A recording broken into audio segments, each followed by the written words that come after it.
गणानां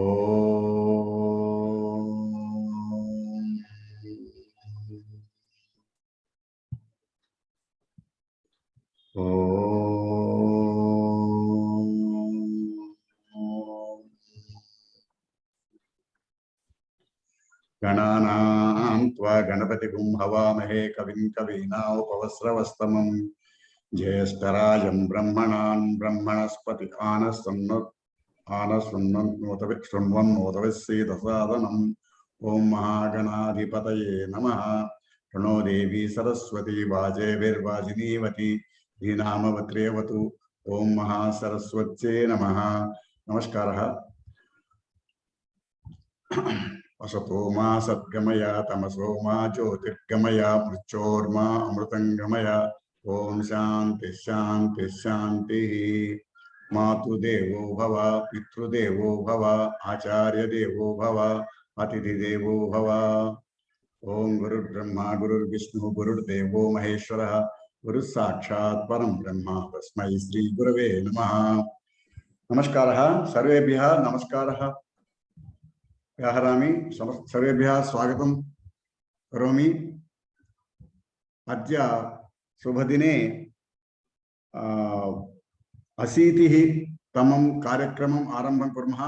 वेद संस्कृत समिति वेदिकायां सर्वेभ्यः स्वागतं कृत्वा अद्य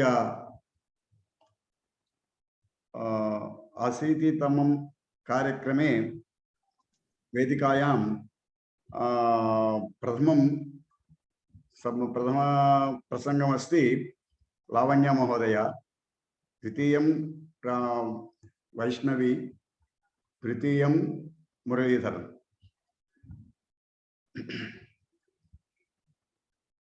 Lavanya Mahodaya is a postgraduate MA and MPhil in Sanskrit from the University of Madras, currently pursuing PhD at the Kuppuswamy Shastri Research Institute, Chennai, in Advaita Vedanta.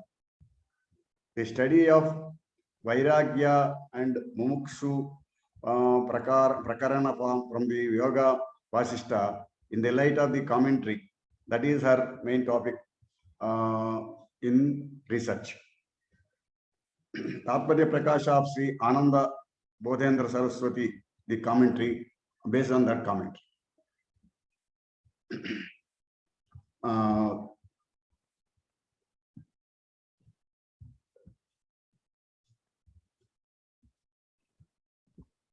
Adya Prasangam Purusharthas, man's aspirations. This is the main topic of our speech today. I request her to start this topic and with her introduction, self-introduction, if any, more than what I have given. Dhanyawad. Swagatam. Shri Gurubhyo Namaha, Namasabhaye. As Sir has already told, I am Lavanya, pursuing my PhD at the Kuppuswamy Shastri Research Institute in Advaita Vedanta. Today I am presenting a paper on the Purusharthas, man's fundamental aspirations. One second, I'll just share the screen.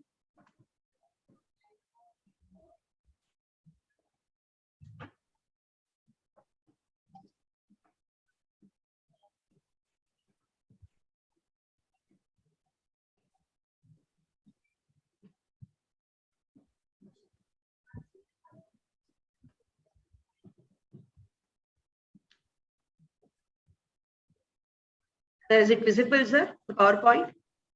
Yes.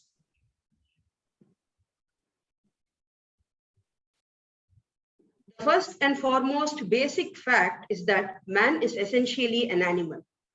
He possesses instincts, tendencies, and desires in common with animals.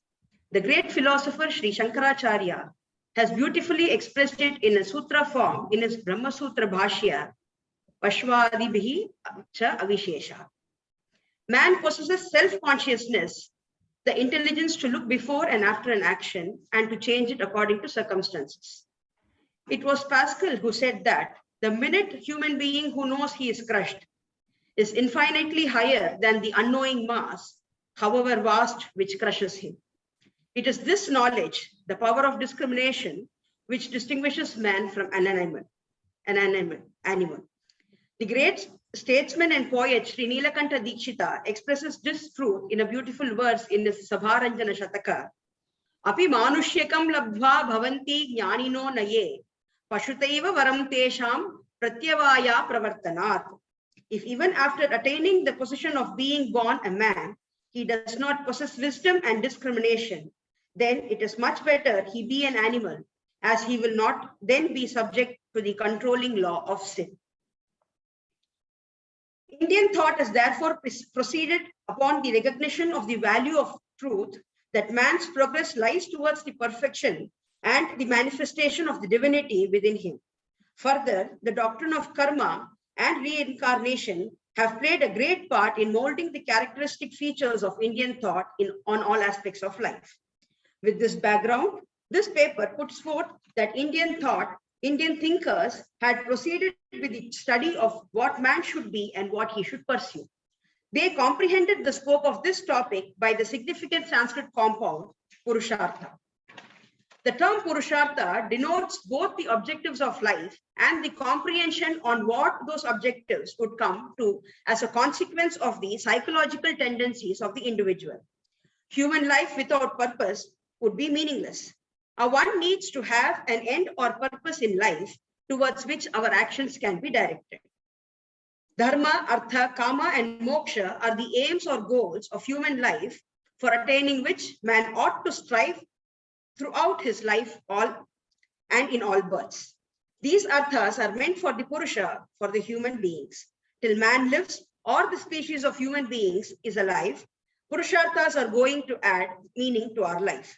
It was there earlier, it is sought today, and is going to be there till man lives. The Agni Purana states, Dharmartha Kama Mokshascha Purushartha Udahritaha.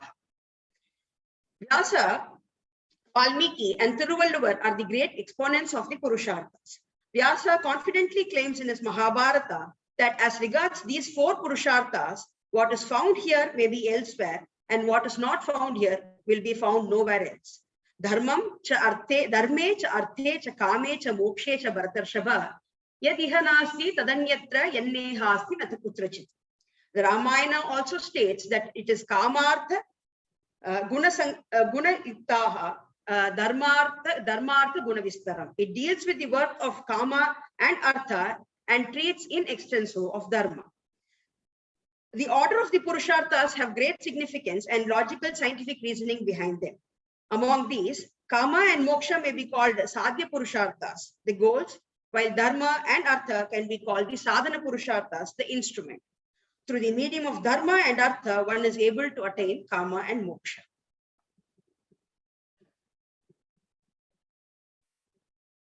We begin now with the first Purushartha, Dharma, which is pursuit of truth. Dharma is a word of protein significance. As a Purushartha, the purpose of Dharma is the stability of the society, the maintenance of social order, and the general welfare of mankind. And whatever is conducive to the fulfillment of this purpose is called Dharma, says the Mahabharata. From its use often in close association with two other words, namely Rita and Satya, we can gather the underlying conception of Dharma. An analysis of the significance of these three words bring out clearly the fundamental basis of Dharma as the ideal for an individual. The words Rita and Satya are found in the Rig Veda and in the Upanishads.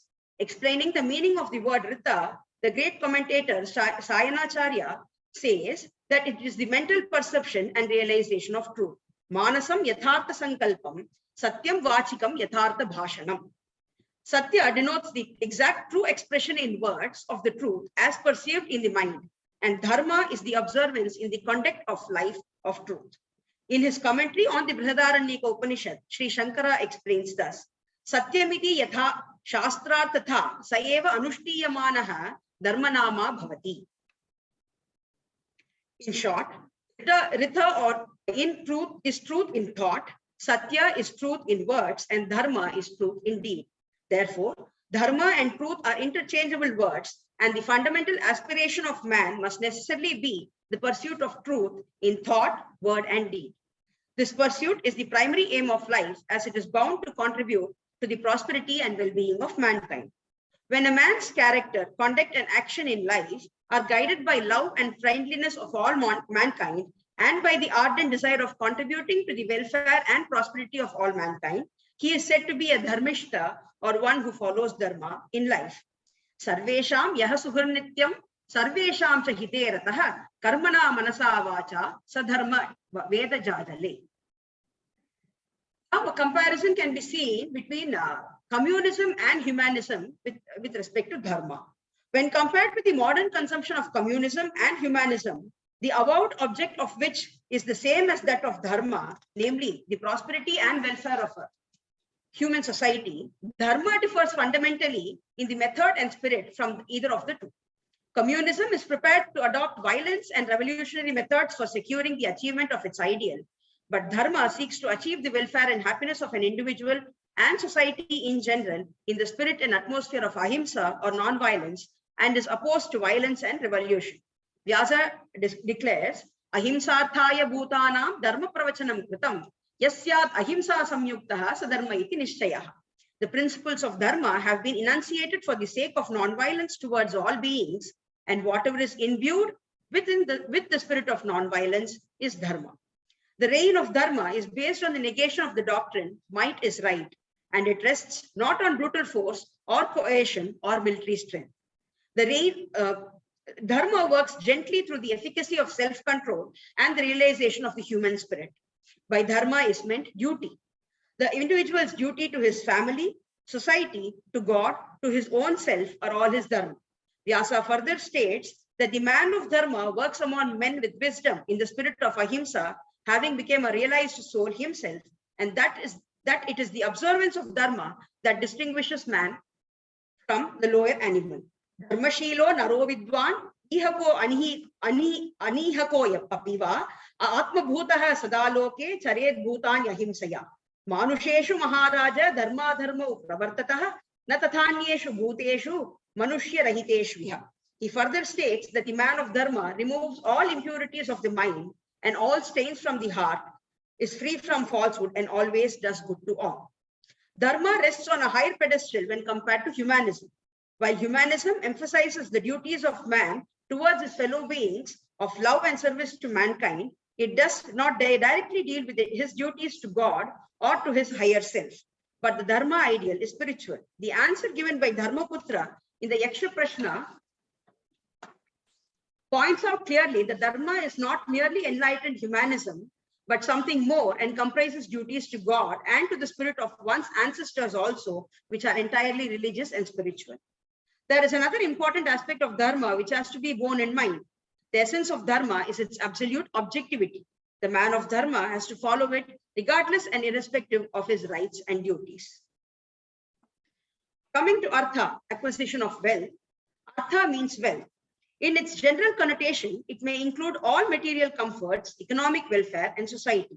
Economic factor has always been regarded as an essential element of human life. There is no sin in the acquisition of wealth, nor is there any virtue in poverty. Chapter 91 of the Adi Parva states that a person must first acquire wealth by honest means, then embark on charity, be hospitable to those who come to him, never inflict pain on any other human being, and share a portion of what he has with others. Vanaparva also insists that one must conquer the means by charity, the untruthful by truth, the wicked by forgiveness, and dishonesty by honesty. Arjuna establishes that dharma and karma are the limbs of artha. Arthasya avayava vetau dharma kama vit smritihi arthasiddhya abhinivritta ubha vetau bhavishyatah. The Anushasana Parva commends public projects as a form of dhana. In chapter 59 of the Anushasana Parva, Yudhishthira and Bhishma discuss the bad and the good, the best and the lasting gift between people. An assurance to all creatures with love and affection, and abstention from any kind of injury, acts of kindness, and done to a person in distress. Whatever gifts are made without the givers ever thinking of them as gifts made by him, Constitute, O chief of Bharata race, the highest and the best of gifts with this dana, charity. Hinduism recognizes the importance of material wealth for the overall happiness and well-being of an individual. Today, everyone is running after money. However, if the urge to seek money or possession is not restricted, then it will lead to self-indulgence or greed and will bar the way to the highest goal of the individual and the society at large. A person should not seek wealth for wealth's sake, but to uphold dharma and help the members of his family and society achieve their goals. Artha does give security and material pleasure, and above all, it gives us a comfortable feeling. Money is not only a means to some security, but is also a means for getting enjoyments, comforts of life. Nevertheless, every person must be taught the art of acquiring money to have a certain sense of physical security, safety.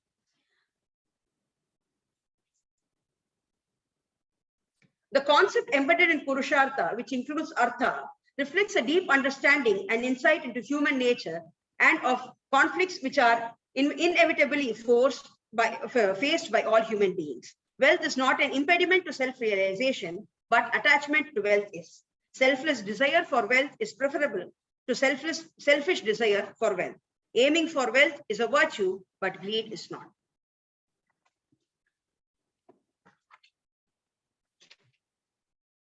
Manu says wealth should be acquired for livelihood. The acquisition and enjoyment of wealth should not be opposed to the dictates and principles of dharma. If the pursuit of wealth means loss and harm to others, then such pursuit is to be ashamed. Yatra matra prasiddhyartham swaihi karmabir agarhitaihi akleshena sharirasya kurvita dhanasanchayam. Nehetartha prasangena na viruddhena karmana na vidyaneshvarteshu nartyamapi yatastataha. Moving to kama, which is satisfaction of desires. Kama denotes the happiness enjoyed by ordinary mortals in life. It is not merely confined to the low pleasures of the senses. The urge to enjoy pleasures and to satisfy desires is the most powerful as an incentive to individual progress, most effective. It is said, all that man does is inspired by kama. As Manu regarded kama as desire, one can say it is a desire for pleasure. It can be sensuous pleasure and mental pleasure, getting through satisfaction of work, etc. Hence, the Lord in the Gita says that he is the embodiment of kama, which is not inconsistent with the pursuit and performance of dharma. Dharma viruddhaha bhuteshu kamosmi bharatarshava. Having acquired some money, having got some security, the next step for everyone is to use the money for one's comfort, enjoy yourself, and enjoy fulfilling your desires and responsibilities. Bhagavad Gita states that desire leads to delusion and bondage to the cycle of birth and death. Desires are in various forms: to be wealthy, powerful, physical needs, recognition, etc. Kama advocates that one's desire in this lifetime needs to be fulfilled, albeit in a state of awareness and without harming anyone in that process. Kama is condemned when it is sinful and contrary to the dictates of one's dharma. For a person to evolve spiritually and to reach the ultimate destination, the barriers of desires need to be crossed. This can be done either by fulfilling them or by sublimating or transcending them.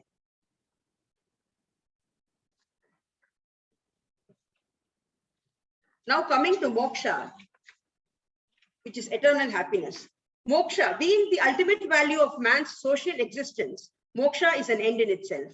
Though kama and moksha both have the element of happiness, moksha is the supreme, unalloyed, eternal happiness, and human life is one continuous preparation for it. Beyond that, man has nothing to attain. It is the stage where man's cravings cease, and along with that ceases the need for attainment and fulfillment. Within moksha, there lies the ultimate peace, ultimate knowledge, the ultimate enlightenment, and the ultimate paradise. In Hinduism, self-realization is the key to obtain moksha. It is both a purushartha and a paramartha, which is important not only for man, but also for divine beings. The Lord in the Gita declares, Yesham tu antagatam papam jananam punyakarmanam Te dvandva moha nirmukta bhajante mam dridhavrataha. Jaramarana mokshaya mam ashritya yatantiye. Te brahma tadviduhu kritsnam adhyatmam karma chapinam. Those men of virtuous deeds whose sin has come to an end, freed from the pair of the opposites, desires and aversion, worship me with firm resolve, and it is they who strive for freedom from old age and death know the Brahman. Dharma Artha and Dharma Kama. Dharma, Artha and Kama go together and are known as Trivarga, and Moksha stands by itself. Dharma is the primary objective for man, and Artha and Kama are secondary to be controlled by Dharma and are properly to be the fruit of the pursuit of Dharma. While discussing on the question as to which of the three or whether all the three should be the objectives of life, Manu concludes that virtue, wealth and desire form combinedly the goal in life. Dharmartha uchyate shreyaha, kamarthi dharma evacha, arthaheva va shreyaha, trivarga iti tu stitihi. While stressing the equal importance of dharma, artha and kama for man, the principle advocated is that the pursuit of artha and kama should be regulated by the requirements and injunctions of dharma. If dharma is the common regulator, moksha or liberation is the common aim, though difficult to attain. Under the wise regulation of dharma, desire has to be satisfied and wealth has to be produced and well used. But all the three urges have to be so adjusted and regulated as to lead a man to self-fulfillment in his search for the highest good. The great lawgiver Manu states, Parityajet arthakamo yau syatam dharmavarjitau dharmam chap yasukodakam loka vikrishtamevacha. Let every individual avoid the acquisition of wealth and the gratification of desire if they are opposed to dharma, and avoid all those acts of dharma which are opposed to and hurt the feelings of the general public and lead not to joy even in the afterlife.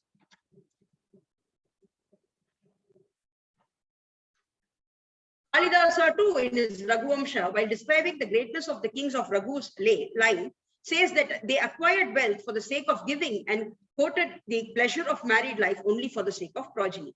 Tyagaya samvritarthanam satyaya mitabashinam yashase vijigivshunam prajaye grihamedinam. Thus, it is clear that dharma regulates both the acquisition of wealth and material comforts and satisfaction of our desires. Now, these purusharthas as a solution in the age of science.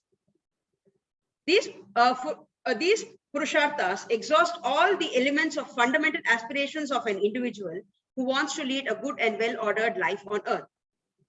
The pursuit of these four must be based on the fundamental principles of satya, ahimsa, and kshama, compassion for all, tyaga, sacrifice, and self-control.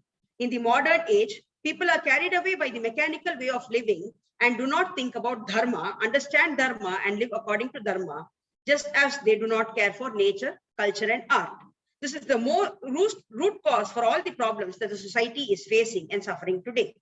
Dharma is not an old-fashioned religious tradition or blind belief based on caste, just as human culture is also believed to be. But on the contrary, it is a reality that people who live according to dharma never fail in anything in the world. A person of dharma realizes the self, understands one's nature, and develops it with education and training to be the best one can, does all work perfectly as possible with a broad ambition, and lives a full life with success in the world. It is worthy to note that the technological progress in modern times has made immense material development on the one hand, while gradual degradation of values on the other, leading to varied individual, social, religious chaos. In an age where secularism and freedom are upheld as ideals and religion is often ignored, the traditional view of dharma appears as a dynamic force for reinstalling the value system. Dharma, in this sense, highlights the living spirit of globalization. Our great epic Mahabharata says that dharma holds together the fabric of the universe. Dharma, in this wider sense, is the world order or the code of laws that bind human beings together. Dharma, if properly applied, thus provides the form of human life, thereby ushering in universal peace and harmony as the fruits of dharma. The pursuit of moksha, however, is the most important. The pursuit of moksha, however, is the most important of all aims and can begin at any time. The other aims are preparatory for this final aim. The acceptance of moksha as the supreme goal by all the schools of Indian thought has led one and all to insist upon a life of unselfish, disinterested service and duty and of annihilation of the ego. The way that the world is currently moving in is towards the blind imitation of the Western society, where the tendencies to pursue the values of karma and artha at the expense of any sense of dharma is very high and even endangering our planet. Life without a concept of dharma has not created any lasting sense of happiness in the people who live like this. On an individual level, pursuing karma and artha alone can never truly lead to a feeling of lasting satisfaction, because it is their nature to apply their desire the more they are indulged in. Yet when permeated with the idea of dharma, their pursuit is transformed into something noble, beautiful, and of a more enduring value.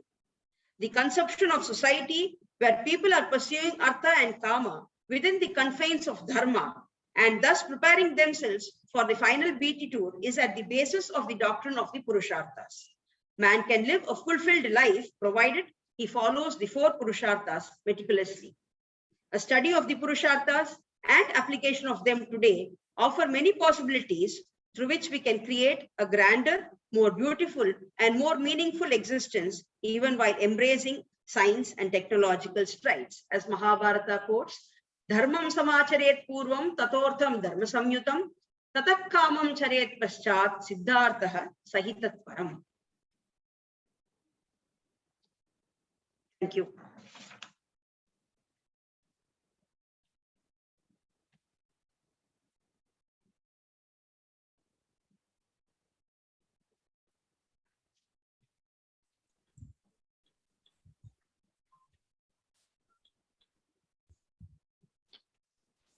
You have completed, madam? Yes, sir. Oh. Can you carry on, Babu? Take over. Yeah, we can have a question answer session. Yeah, please carry on. Please conduct the meeting. Anybody who wants to ask questions, like Rajagopalan? Unmute. Namo Namah. Namo Namah. Shweti Oma. Namo Namaha. Bataiye. Lavanyamma. Excellent, wonderful Yes, speech sir. given by you. Really nice. Thank you, sir. See, you are doing research on this one. What is my conception or my expectation is that how you are going to put this dharma for the Kali Yuga persons, because we are in Kali Yuga. So the sensor sicto, the Yes, sir. dharma, what has been preached in Satyuga, yeah, Dwapara Yuga and other places, which will it hold true? Because the Brahmana dharma, we are not supposed to go and get employed and earn money and take money or leave, construct any houses or anything and live. But unavoidably we are doing it. Is it not? So we are going against our Yes, dharma parana of our Brahmana. Brahmana itself, I myself, I will not say about others, I myself, being a person employed and earning and having my houses and everything. So the acquisition of wealth, artha, what you said now, is it not again comes a part and parcel of karma itself? Karma is not only the physical attribute, but it involves the different attributes. As per Veda, it says that even acquisition of wealth is also a karma only. Even the, is it not? So how you are going to differentiate this aspect for the Kali Yuga in the present day conjecture, how you are going to explain this one? Number two question is that you talked about mokshas in a general way. To the best of my knowledge, there is a different definition for moksha as far as Advaita is concerned and Vashishta Advaita is concerned. Yes, sir. Is it not? Yes, so there is a lot of difference, but it has got subtle variations in certain aspects at the starting point. The darshanas also similarly explain the different aspects of this moksha in a different form. Otherwise, we would not have so many Shad darshanas would not have come to our literature. So if you can throw a little bit light, how best it can be utilized for the modern generation. because we are, especially I will say myself, we are crossed the age and of leaving and everything, but our Veda should be useful and productive and really applicable for the next generation to come up. So if I say that how best as a researcher you can suggest that those points, that is why aim and objective of our VSS also, that how best we can get in and bring in law into fold, many youngsters into the fold, and make understand the essence of our Veda, and make a fruitful life, and make bring back the glory of what we are lost in the centuries. That is why my request. Wonderful presentation. Congratulations, ma'am. Thank you, sir. Thank you. While answering, can you make it a bit slower? You please speak slow and make them understand. Yes, sir. Yes, sir. Just a second, sir. I will just get the points ready and I will give out my answer. Position of care.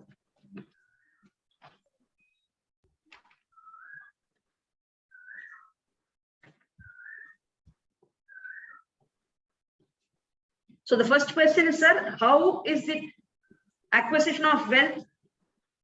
Can you just tell me the question, sir?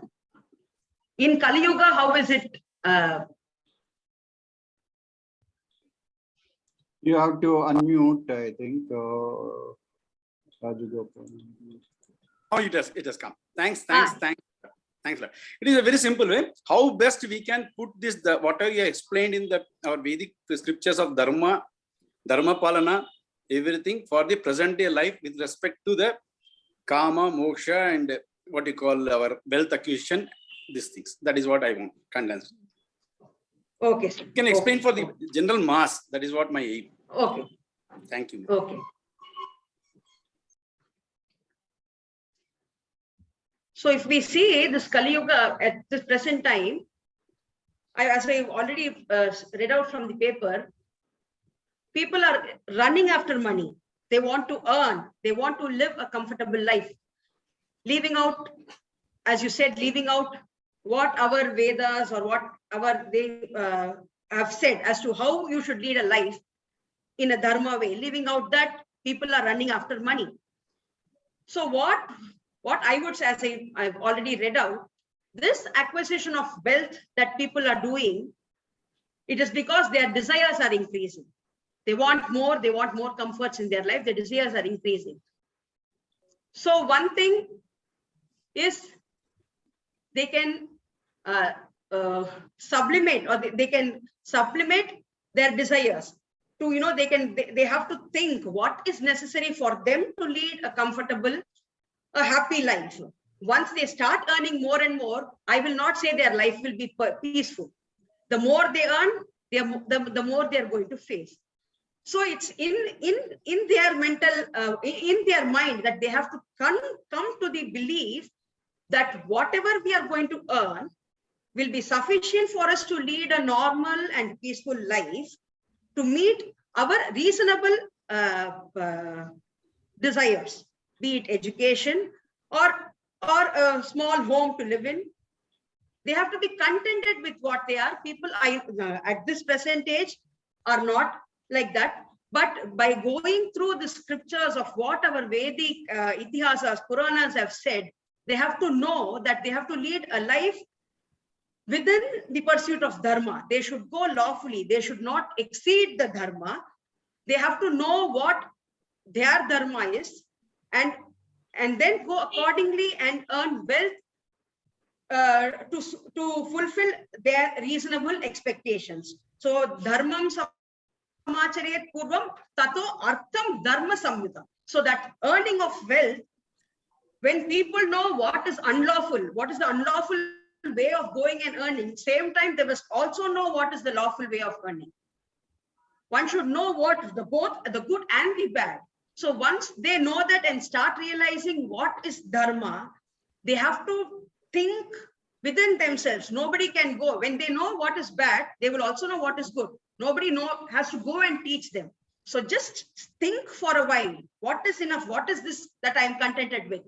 This is enough for me to lead, and go by that and lead or earn and live a life of dharma. with whatever satisfying them, their family members, and whatever is good to the society for the development of the society.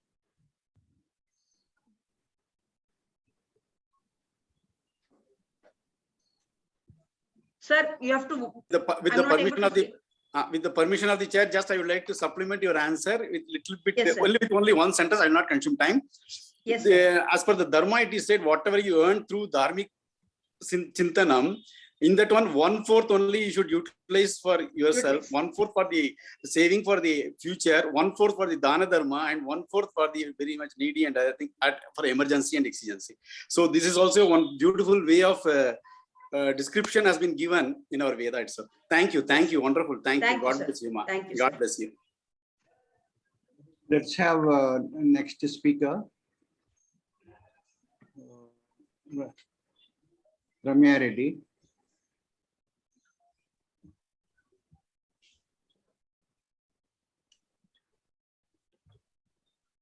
Please unmute yourself.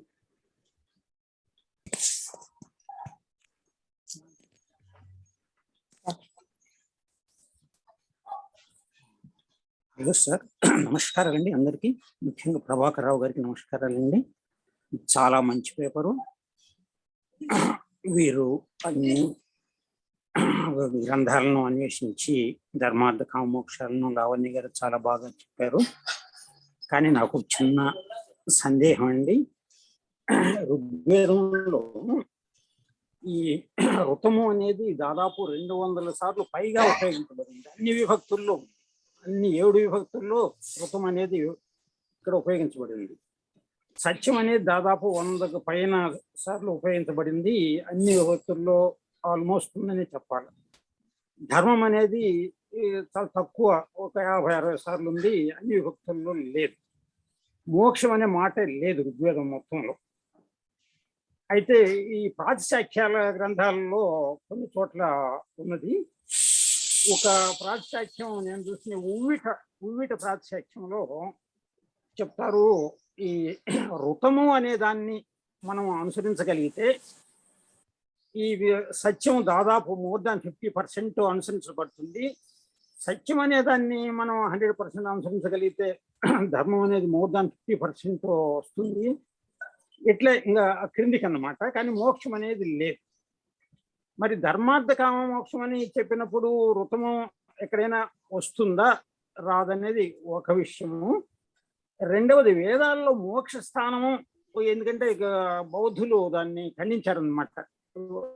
బుద్ధి వరకే ఉన్నారు కానీ మోక్షం వరకు వాళ్ళు ఒప్పుకోలే నాకు తెలిసినంత వరకు.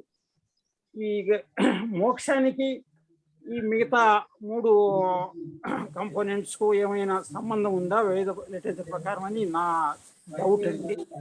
లావణ్య గారు చెప్పగలరు అని నేను అనుకుంటున్నానండి. ఇది నా ప్రశ్న. Thank you.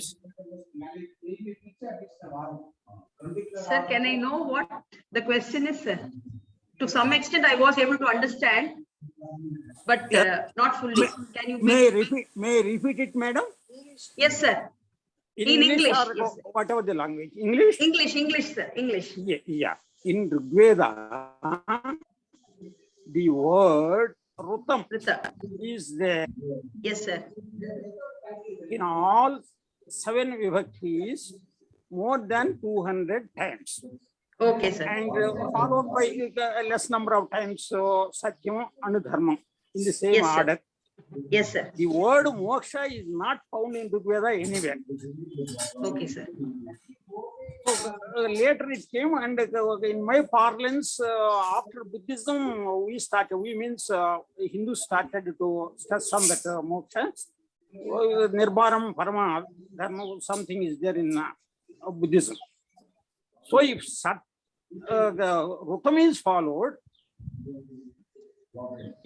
can we take it all others will be automatically followed, and our scriptures afterwards, after the Rigveda, did not stress this Rutam, but they added moksha. Yes. Fourth one.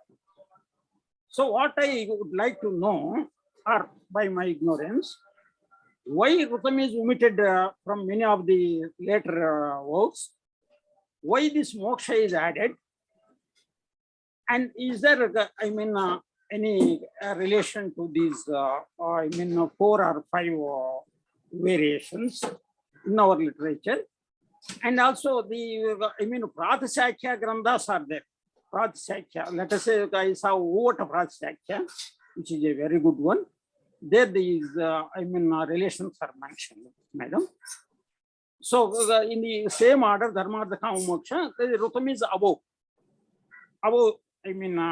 Satyam and etc.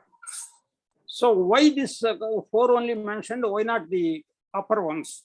That is, let us say, Rutam and Satyam. That is my question. I think I understood. I'm ready to repeat it again. No, it is like, why is Rita not mentioned anywhere after Vedas? Is that you want to know, sir? Yes. That is the main question. You can repeat the question as you understand and answer. Okay. So sir is saying Rita and Satya have been used. Rita has been used in the Vedas. What is Rita? After, What is Rita? What is Rita? So Rita, sir, I already mentioned Rita. This commentator Sayanacharya says, meaning of the word Rita, it is the mental perception and realization of truth. Manasam yatartha sankalpanam, satyam vachikam yatartha bhashan. Okay.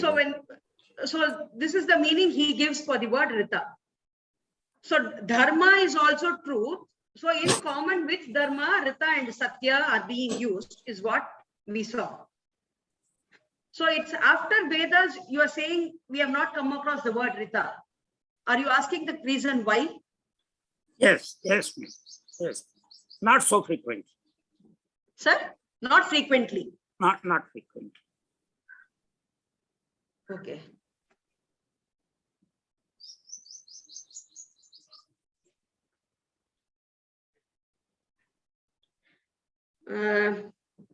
Aspiration. Okay. So as dharma itself means truth. So when we saw dharma, Rita and Satya is dharma is truth.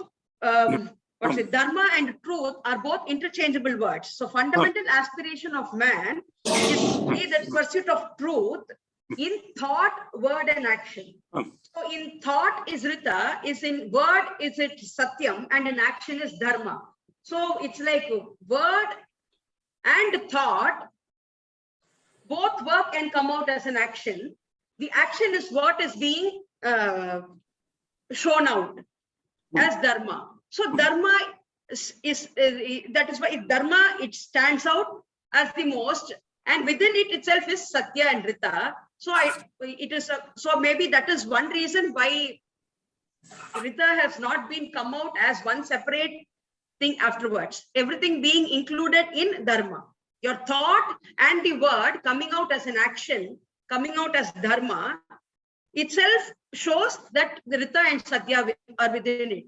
So they need not be exhibited explicitly. Small clarification. Dharyate dharma. Yes, sir. Dharanath dharma. Yes, so, sir. The Rutam is not by Dharanath. Nowhere in the Veda it is said Rutam is Dharanath. So Rutam can't be, inferentially included in Dharma. Okay. That, of course, my doubt. Okay. Anything else you want to say, madam, on this? No, sir. As such. Anybody else? So whatever thank you. Thank you, sir. Very much. Thank you, sir. Okay. Anybody else wants to say more on the discussion going on now? Raise your hand. I will unmute.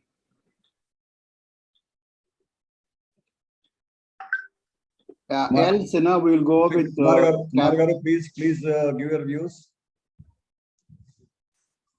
SP Kumar. SP Kumar. Raise your hand, SP Kumar. Yeah. Unmute cheyi. Where is SP Kumar? Srikant Prahlad Kumar. One Srikantam Prahlad Kumar. Okay, I'll మీరు indication ఇవ్వండి sir. Kumar గారు మీరు right చేయండి. you indicate okay. You can do it yourself. I have unmute చేయండి sir. given permission for that. Kumar గారు unmute చేయండి.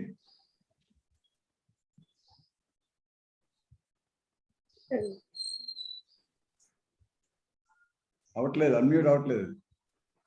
Unmute అవట్లేదా? Okay. Hello participants. Okay.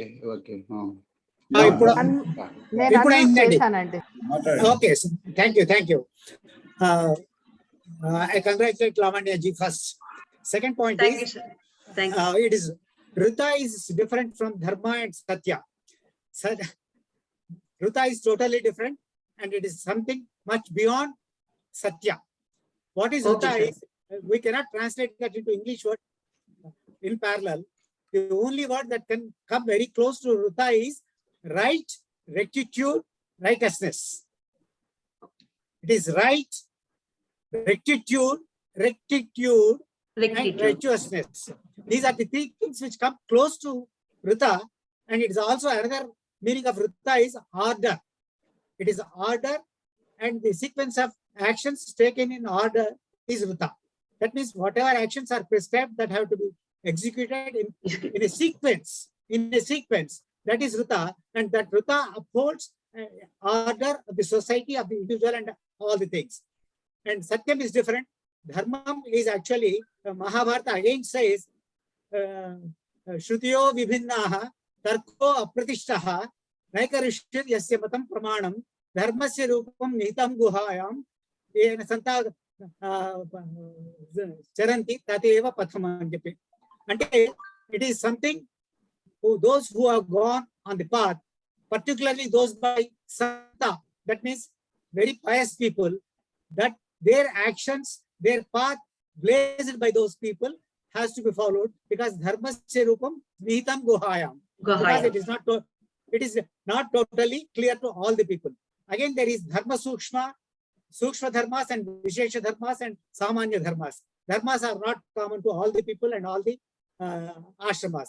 Therefore, there are 4 ashramas for a man: grihasthashrama, vanaprastha and sannyasashrama. Sannyasashrama is also not defined in Veda. Only 3 ashramas are prescribed in Veda.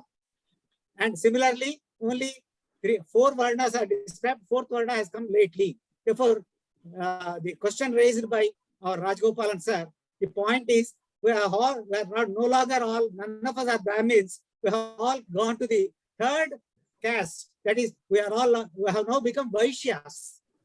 We do our business, we pursue our living, and we do all the right. But at the same time, Vaishyas are also prescribed to uphold this dharma together with this dharma particularly. And that's why Mahabharata, he does not say only dharma.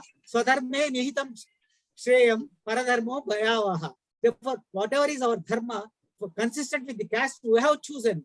Therefore, the caste is not that which we acquire by birth, that which we acquire by our pravritti. That means whatever works we do, through those works only our caste is determined. That is the answer given by Dharmaja to Nahusha in Nahusha Prashna. Therefore, consistent with those details or descriptions or explanations in Mahabharata, there are no Brahmins, there are no Kshatriyas, and all of us have now become only Vaishyas. Vaishya means different pursuit of different professions.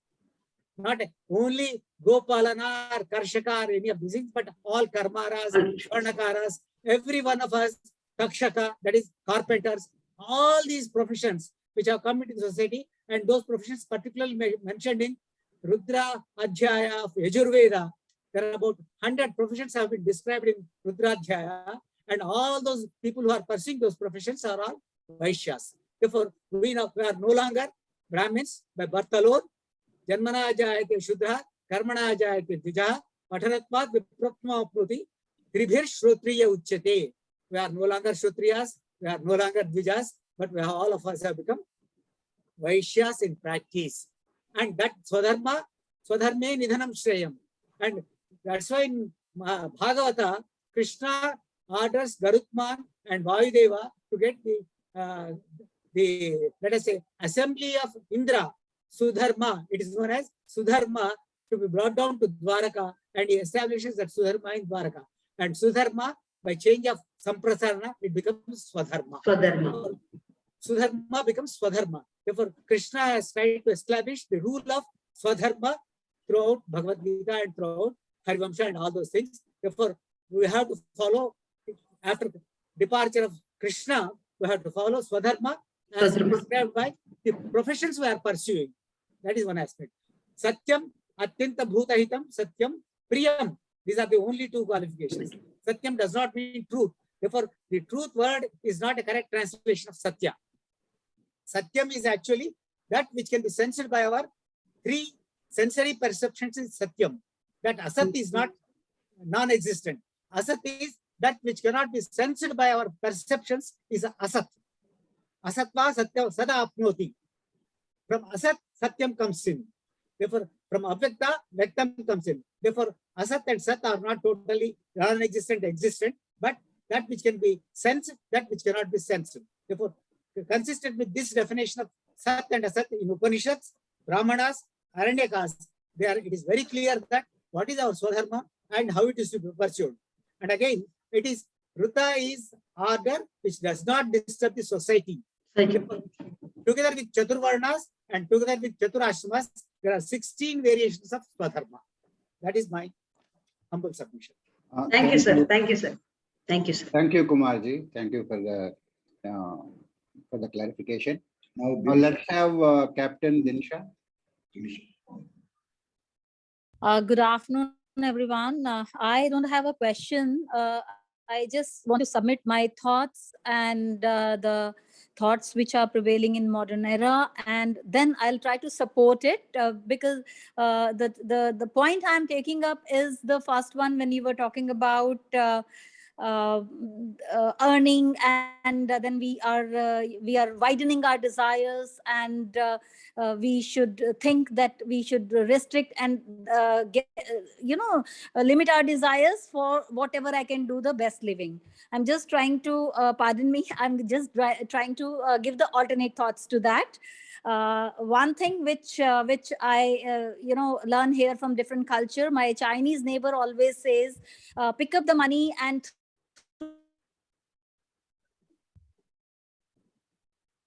Voice is not heard. so that is one. Instead of sorry, you got stuck at pick up the money. No, yeah, don't hold the money. Just throw it around you. Let it grow. It will prosper you, and it will prosper your neighbor as well. So that is the Chinese thought. Now, I'm also a strong believer of the similar thought that yes, we need to know that what is the earning which is lawful earning, and very rightly I align my thoughts with that it should be lawful earning, but we should never restrict that. Oh, I should restrict my desires. Let my desires have the topmost thought process. Let me earn the best possible in my own way. I'll try to connect it with the one stroke. I don't know, I learned it when I was a school student. And that says, Vidya dadati vinayam vinyadhyati patratva dhanam apnoti dhanat dharmam tato. So what I mean to say is that is what it is. We don't have to restrict our desires. But then one thing which I quoted, pick up from you, is that it has to be lawful earning. And I'll also connect it to the gentleman who was just making a mention that yes, you got to save it for the rainy day. You got to use it for dharma, for supporting others, for good deeds, and then yes, reach to the ecstasy, whatever is possible. Underline the word lawful. So that's what I just wanted to submit, that let us not restrict our desires. Let's earn the best and let thy neighbor prosper. That's what is the modern ideology which calls for it. Thank you so very much. I joined your presentation halfway through, so that's how I couldn't connect much, but whatever I heard was wonderful. Thank you so very much. Thank you. Thank you, ma'am. Thank you. Thank you, Captain Dinsha ji. Let's have now Gautam ji. Namaskar for a very good lecture. Now, my question is actually, I'm from West Bengal. Yes, There sir. actually, this communism and humanism are given that topmost thing. As soon as you call dharma, they should have which dharma? Either Sanatan dharma or Islam or Christian, because here Islam percentage is very high actually. Maybe if you total Bengali people combined with Bangladesh, there are more follower of Islam in Bengali in the Bengali society than in Hinduism. Of course, if it is separated other thing, but still there is a lot of infiltration going on in the various districts in West Bengal. How long actually Hinduism will run here is very difficult to say. So here actually very confusion is being created. They say that humanism has to be followed, or earlier it was communism. But as soon as you tell dharma, they will anything coming out of dharma, even if it is a very good principle, it has mixed with humanism plus duties towards God and to Moksha is there, and they all are discouraged. A very peculiar kind of thought process among intellectuals are there, and they have the model of that Dr. Poe telling that as if death is itself the moksha. Death is the end of life, so there is no question of any separate moksha or anything. So this kind of bad things are going on. I don't know when that things will be reversed and how it will come to a proper path and so on. Thank you, Gautam ji. You anything you want to say on this, Lavanya ji? No. Okay. Sir, I hope did he put any, I don't think he put a question, sir. No, Did he he? just gave a comments only. No. Okay. Thank you, Lavanya ji, for the time you have taken and preparation, PPT, and so much of hard work you have done for coming here and then giving us this lecture. Thank you very much. Thank you, sir. We Thank you, look forward for more lectures from you. Thank you, sir. So, on behalf of all audience, let us thank Lavanya ji, and let us go to the next speaker, Vaishnavi. Thank you, sir. Yeah, Vaishnavi ji.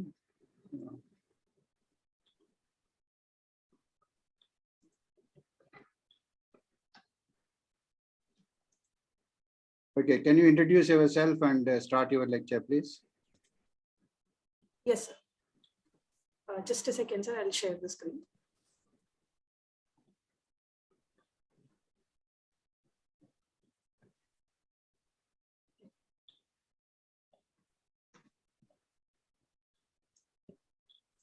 Namaste. I am PB Vaishnavi. I am currently doing my PhD in dance from University of Hyderabad under the guidance of Professor Anuradha Jannaredda. As you all have understood, I am a Kuchipudi dancer based in Hyderabad. And today my topic is about the etymological study of the head and neck movements of Nati Shastra.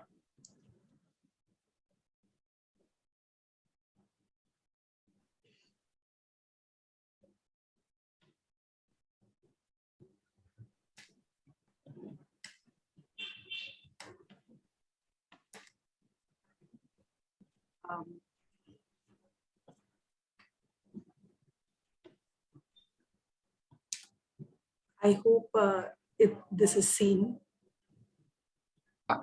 It is visible.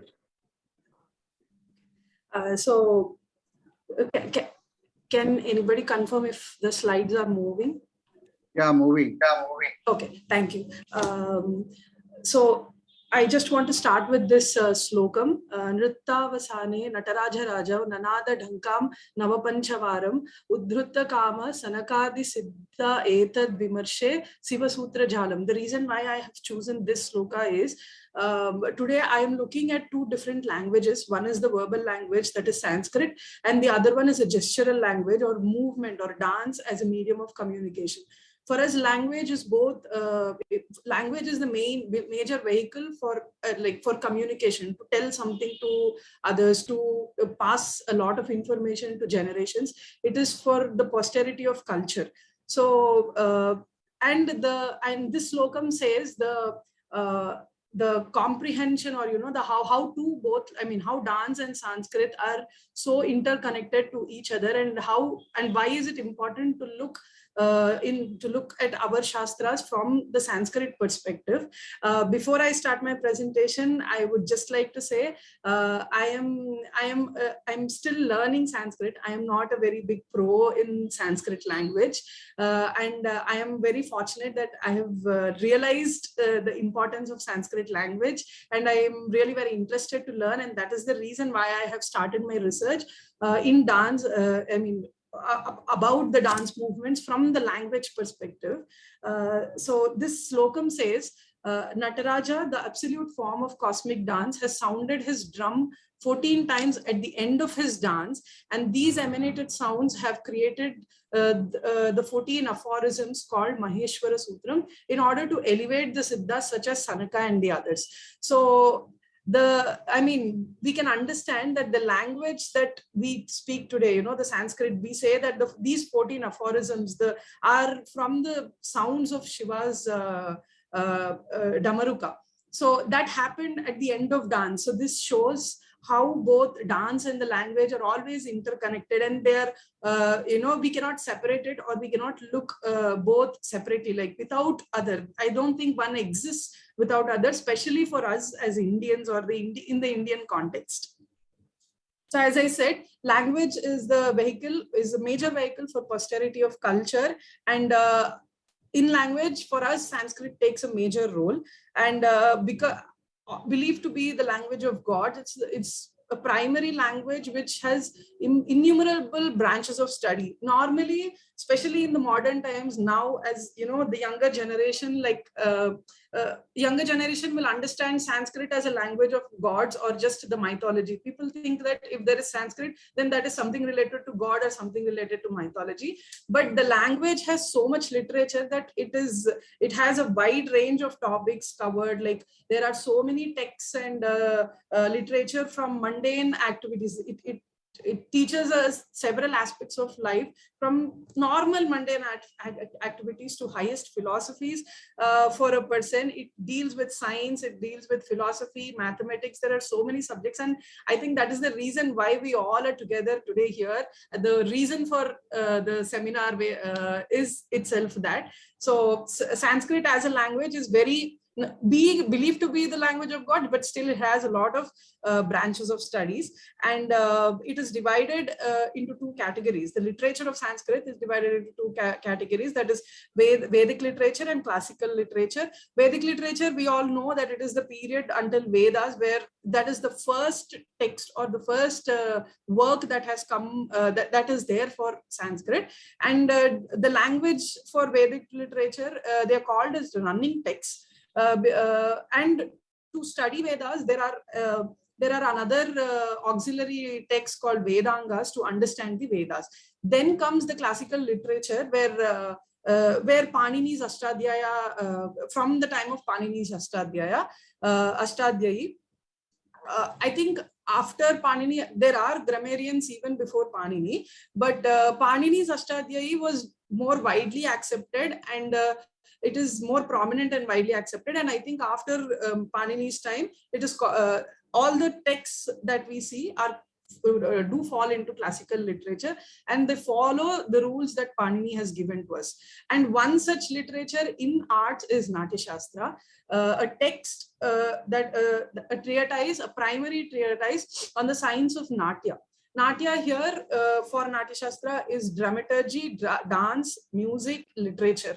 So this Natya Shastra does not deal separately with dance or only about drama or only about music. It says that Natya is an amalgamation of dramaturgy, dance, music, and literature. It says that there is equal importance for everything, and everything together forms Natya. Natya Shastra is the product of a magnum opus called Natya Veda, which is of 12,000 slokas, and which Natya Veda itself is an abstract of Gandharva Veda, which is 36 slokas, and it is said that Brahma has given this Natya Veda to Bharata. Natya Shastra is written by Bharata Muni, and Brahma has given this Natya to Bharata Muni, and he is the one who has written Natya Shastra again for the posterity, for the next generation, so that we all can, I mean, if Natya Shastra was created, then it is all for artists like us to understand, to execute the nuances and each and every minute detail that is given, that is required for Natya.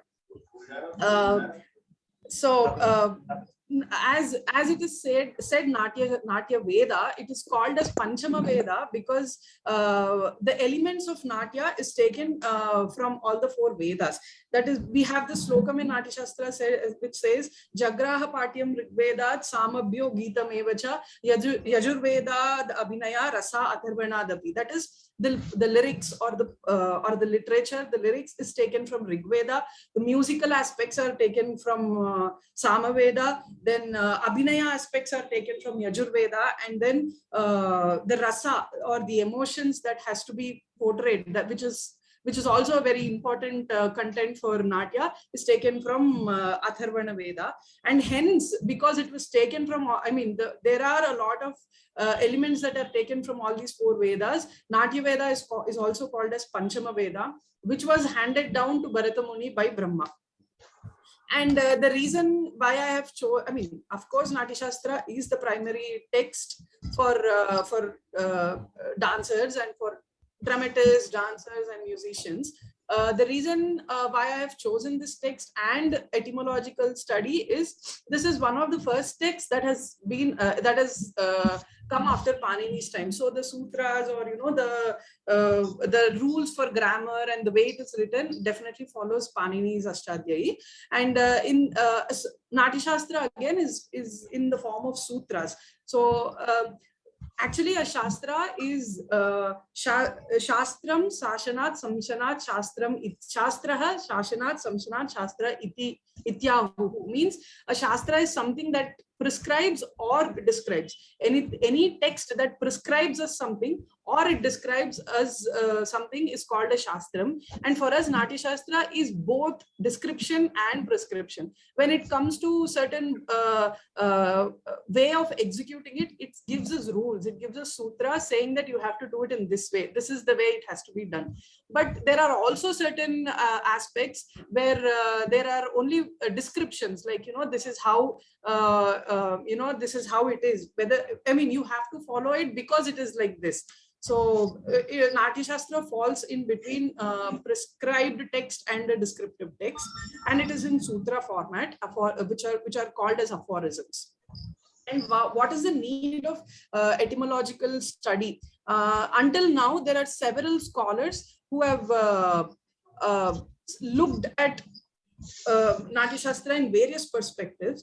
And before I get into what is the need of etymological study, I would like to say that now the contemporary dances that you're seeing, like the classical dances, Kuchipudi, Bharatanatyam, Kathak, Odissi, and all of them, although we have our own texts, our own regional, we follow our own regional texts or treatises, but the primary treatise that we follow is Natya Shastra. Each and every dance form that we follow, the primary, at least the basis is definitely Natya Shastra.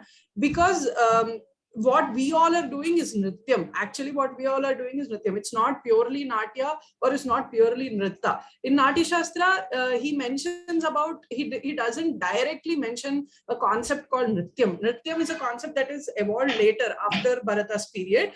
But for Nritta, for Natya Shastra, for him, for Bharata, Nritta is dance. Then there is Natya, which is an amalgamation of all these things. And there is Abhinaya. So, but why then one may, like, we can question when there is no mention of nritya and what you are doing is completely nritya, like what we see as dance, classical dance forms today is completely nritya. Why do you think Natya Shastra is the primary text for you to follow? Then I think the basic, people who have created a concept like the Nrityam concept, when the Nrityam concept has created, everybody have followed Natya Shastra. The way, even people who have created, even the texts that talk about Nritya follow Natya Shastra and take elements from Natya Shastra.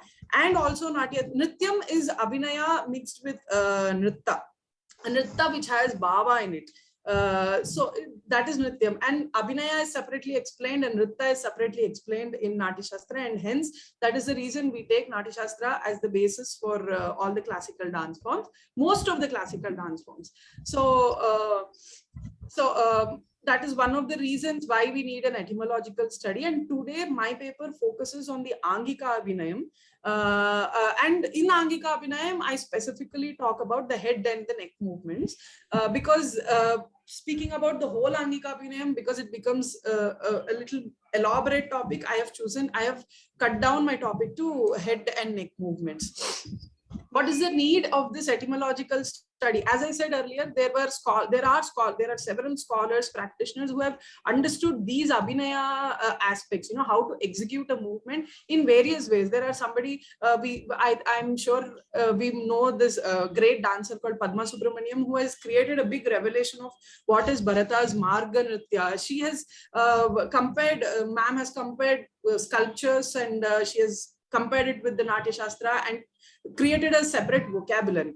But this kind of etymological study is now, it's now starting in the field, and it's new because when we understand a word, when we understand the meaning of each and every word, I think it gives a beautiful texture. It gives a layered meaning on how, as dancers, we execute it. So that is it, and it helps us understand the sutras more clearly, and we also get these ideas like direction, energy, time, space. I think for dance and for movement, these four concepts are very important, direction, energy, time, space, because every movement, even if you are not a dancer, you just move your hand, there is definitely a direction, there is definitely an energy according to the situation. There is a time frame, like how much time or in what rhythm did you move, and also there is space, whether it is the lateral space and all these things. So if we understand the etymological meanings, like if you understand each and every term, the root meaning, what is the meaning, what is the root meaning? And after the word is formed, is the meaning continuing or did it change? And if it changed, how did it change? All this process of understanding each and every term will help us in executing our own dance movements more precisely and more clearly. So before we go into the detailed explanation, let us just understand how Bharata has divided the body for a dancer. That is the body anatomy as per Natya Shastra. Body it's a general understanding that body is divided. It is called Shadangani. So it is 6 major limbs, and there are also Upangas, minor limbs. Minor limbs are the auxiliary limbs that join or not join, that comprehend the major limbs, it's like connected. Without the minor limbs, there are no major limbs. So that's how body is divided. So in major limbs, we have head, hasta, hands, ura or vaksha is chest, parshva is the sides, then khati is the waist, and pada is the feet. These are the major limbs. Then we have minor limbs. Actually, in Natya Shastra, he says Upangani, and he gives 6 Upangas, and all the Upangas are for the head, the face, majorly the face. But also although he doesn't categorize the other Upangas like Bahu, Uru, like the forearm, the thighs, shanks, Janu, and all, knees and all into a separate Upanga section, although he doesn't say it clearly anywhere in the text, but he gives equal importance just as he has given it for the Upangas. Like the face upangas, he has given very much equal. Like he has explained how bahu has to move, what are the ways to move forearm, and what is its importance. Then the same with thigh, shank, and knee. He's given equal importance. But the only thing what we find in Natya Shastra is he did not term them as upangas, but we can understand that it is upanga because of the importance that he has given. And why also there is another explanation that why these only the face, the upangas in the face or the mukha is called as upangas and not the others is in abhinaya. Like we have 4 abhinayas: angika abhinayam, vachika abhinayam, aharya abhinayam, and satvika abhinayam. Abhinaya is abhinaya, something that we want to bring forward towards something. Abhi is towards and naya is to bring. So we want to bring something towards towards the opposite, like towards somebody, to the audience. So that is abhinaya. And how we bring something, how we bring a concept towards you is through 4 ways. One is angika, through your body. You want to show something, you can enact and you can make your body look like something. You can make your body recreate a moment or recreate a picture that you have, that you want to show it to people. That is one is angika abhinaya. Then vachika is through speech, through that's where we find languages and all these speeches coming in. Then we have aharya is to, aharya will comprehend the outer, the outer additions that we do for our body and also around. Like, you want to show a well, then you can put a well directly on the stage. If you want to show that there is a well over there, you can directly put a property called well.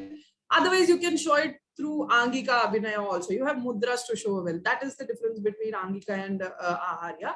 Then you have satvika. Satvika is more a philosophical content where you feel the emotion, and when you feel it, it comes from you and it is automatically displayed outside through the other 3 abhinayas. And the reason why body is divided like this in Angika Abhinaya, now there are 4 Abhinayas, and again in Angika Abhinaya, we divide it into 3 different Abhinayas. The Angika is divided into 3 categories. Why am I saying this? It is interesting to see how Bharata has divided the body, like, the tool, a medium, this is a tool to express something, right? So how he has, for him, how he divided the body is, one is Sharira Abhinaya. Sharira is the whole body. So something, all the movements that are done through the body. The other one is Mukaja Abhinaya. So only the face, head, only the face is a separate category, and that is the reason we find the Upangas, we find this special attention towards the Upangas.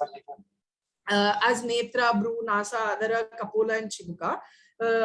These are the reasons. This is because he thinks that Mukaja itself is a very big, is a very big, or is a very prominent part of the body that you communicate a lot only through Mukaja. And the third one is Cheshtakrita. Cheshtakrita means Cheshtalato Chesedi. Like, you do it through something, like you show it through your actions. Is called Cheshtakrita. So, because it is the etymological study, I just want to let you know, like, what are the how did I study each and every term, in what areas. First thing is to find the dhatus of each and every term. Every term has a root word called dhatu, and a dhatu is a combination of 1 or 2 consonants or vowels, and every dhatu has a meaning. Each, and even if it is just a single letter, it also has a meaning and it forms a dhatu.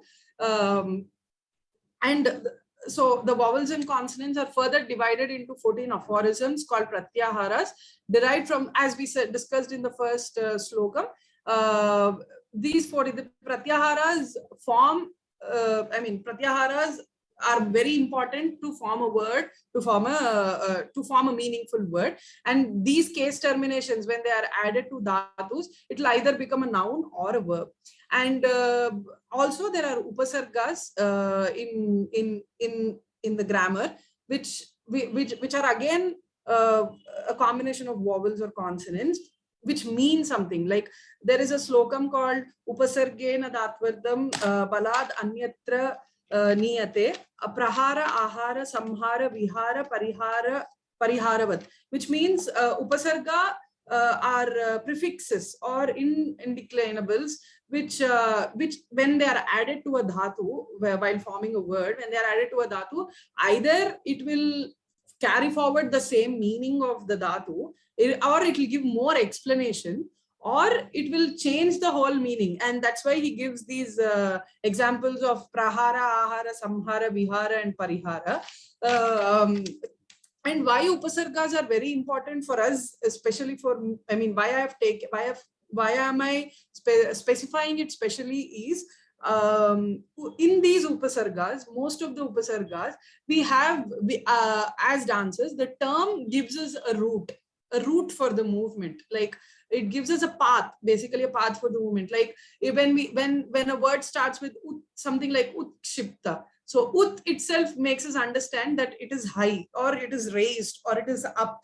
So we will understand the space dynamics over there, or the directional way, adho-mukha. So there we understand that it is somewhere down. So we get to know the space or the directional terms in upasargas, and that is why I have I have chosen to understand the upasargas along with the dhatus. And what is the reason for doing all these things? Because what we see now in Prayoga and what we see in Shastras, there is a lot of gap between both Shastra and Prayoga. And this kind of study will definitely help to bridge the gap between Shastra and Prayoga. What we are doing now is by observing, or by learning from somebody. But if every dancer or a scholar or a teacher or a guru knows all these, all the rules and everything that are written in the Shastra, I think the product that we are giving now can be elevated to 10 times or so many times beautifully than what we are doing now. And also in every word, whether it is a noun or a verb, every word is derived from dhatu, right? So a dhatu means it has an action. It definitely has some other underlying action. Of course, if it is a verb, it is definitely an action. Even if it is a noun, the underlying, the guda artha of that word, of the noun, is still an action. So when what I feel like justifying is, when every word in the language has an underlying action, then it is certain that there can be a movement to every action of the term described in the Shastra. And I think this is the primary reason why I want to do an etymological study of all the terms that are used to execute a movement for us. And this paper focuses on head and griva movements. That is Siro and Griva. Why I have taken head and Griva is, in Natya Shastra, Bharata itself starts explaining Angika Abhinayam from head. He starts it from head movements.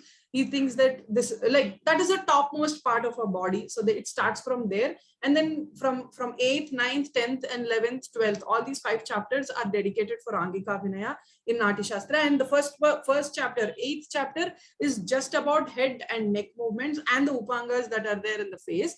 So that is why, and why head and neck? Because head is not separate at all. When we talk about head, it is understood that Griva is also in line with head. So Bharata also says that all the neck movements should be in line with head movements. It's the same way that all the head movements should be in line with Griva. So Griva is the joint, is the connecting joint for the head, where if there is no Griva, then I don't think we can move the head how we are moving now. So that is the reason I have taken both together.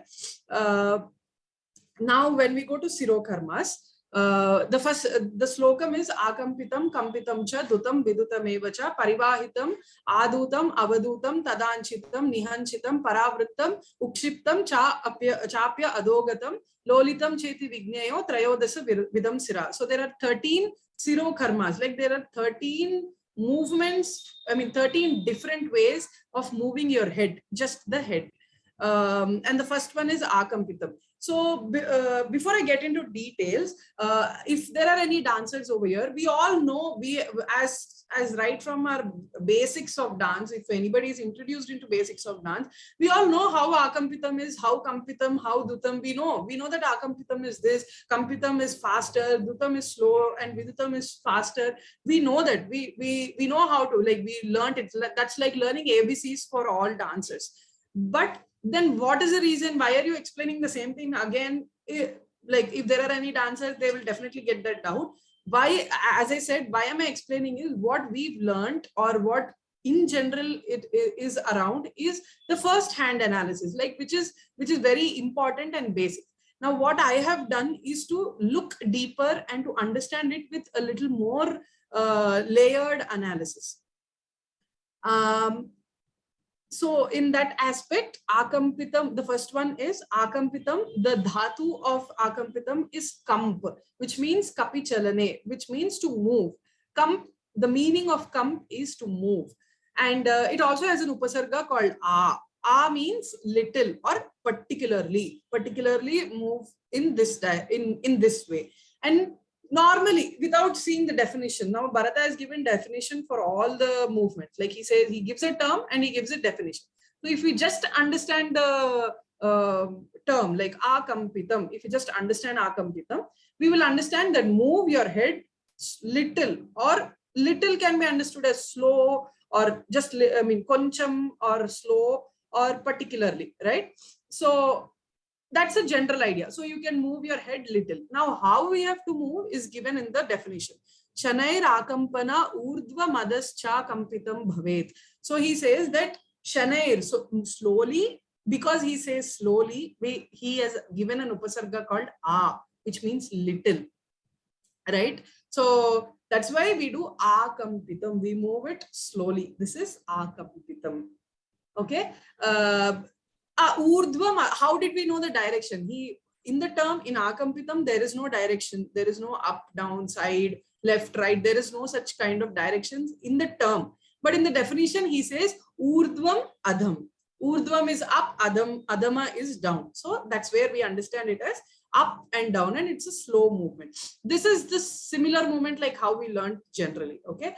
Kampitam, immediately he talks about kampitam. He says, Dhritam tadaiva bahushaha kampitam shiraha. The same kampanam, the same moving of your head should be in dhritalaya, should be fast. Dhritam tadaiva and bahushaha, so many times. If you do that so many times, then it is kampitam. Then comes dhutam. For dhutam, the root word, the dhatu is dhu, vidunane. Like normally, if you understand any movement, everything is moving, right? You're just moving. Dance is movement, moving. In that, he started with just moving. He started with akampitam, which means kamp means to move. He started with move. Now he says shake. Dhu, vidunane is to shake. Okay, there is a difference when we understand. Moving is also movement, shaking is also movement, but the texture of it changes. Shake is different from move, right? Move is normally, shake is to move in a very different way, you know, you shake. So that is the reason why we have to understand the root words. Du vidunane is to shake. And so normally dhutam is to shake your head, right? You can shake your head like this, any way. So the basic you understood. When you understand the dhatu, you understood that dhutam is a word which means shake. So how do we shake? Siraso rechanam samyak shanaistu dhrutam ishyate.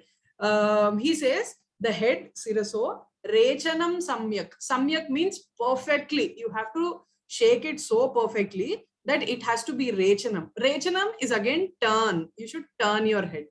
Rechanam, rech is to turn. Rech also is to move. See, if you understand each and every term, I mean, every dhatu, the underlying meaning is move only. But the quality of how you move is what differs. And rech is to move. For rechanam, the dhatu is rech. That is to turn and move. And also in Amarakosha, for rechanam, he says that Ashwagati Visheshaha. I mean, in Amarakosha, they say that Rechanam is a word which is equal, like it is equal to Ashwagat. That means we should understand that it has a rhythm. When you're doing Rechanam, if somebody says that there is Rechanam, there is definitely rhythm in it. The movement, the turning or the movement that you have should have an underlying rhythm. And what kind of rhythm? It is like a horse's gallop. So what is horse's gallop? When we think of horse's gallop, how does horse gallops? Like like that. 1, 2, 1, 2, 1, 2. So 1, 2 and a break, 1, 2 and a break, 1, 2 and a break. So now the deeper, the layer understanding of Dhutam is to do like this. 1, 2, 1, 2. Or slow. He says, Shanair Dhritam Ishyate. Shanair Dhutam. So he asks us to do it slowly. So 1, 2, 1, 2. And turn. Rechanam is turn in a horse gallop, perfectly, and do it slowly. So 1, 2, 1, 2. This is Dhutam. Normally, before I understood, before understanding the etymological, all these research, what I learned Dhutam is Dhutam. This is Dhutam. So you shake your head normally, but there are so many details given by Bharata that it has to turn perfectly with a rhythm.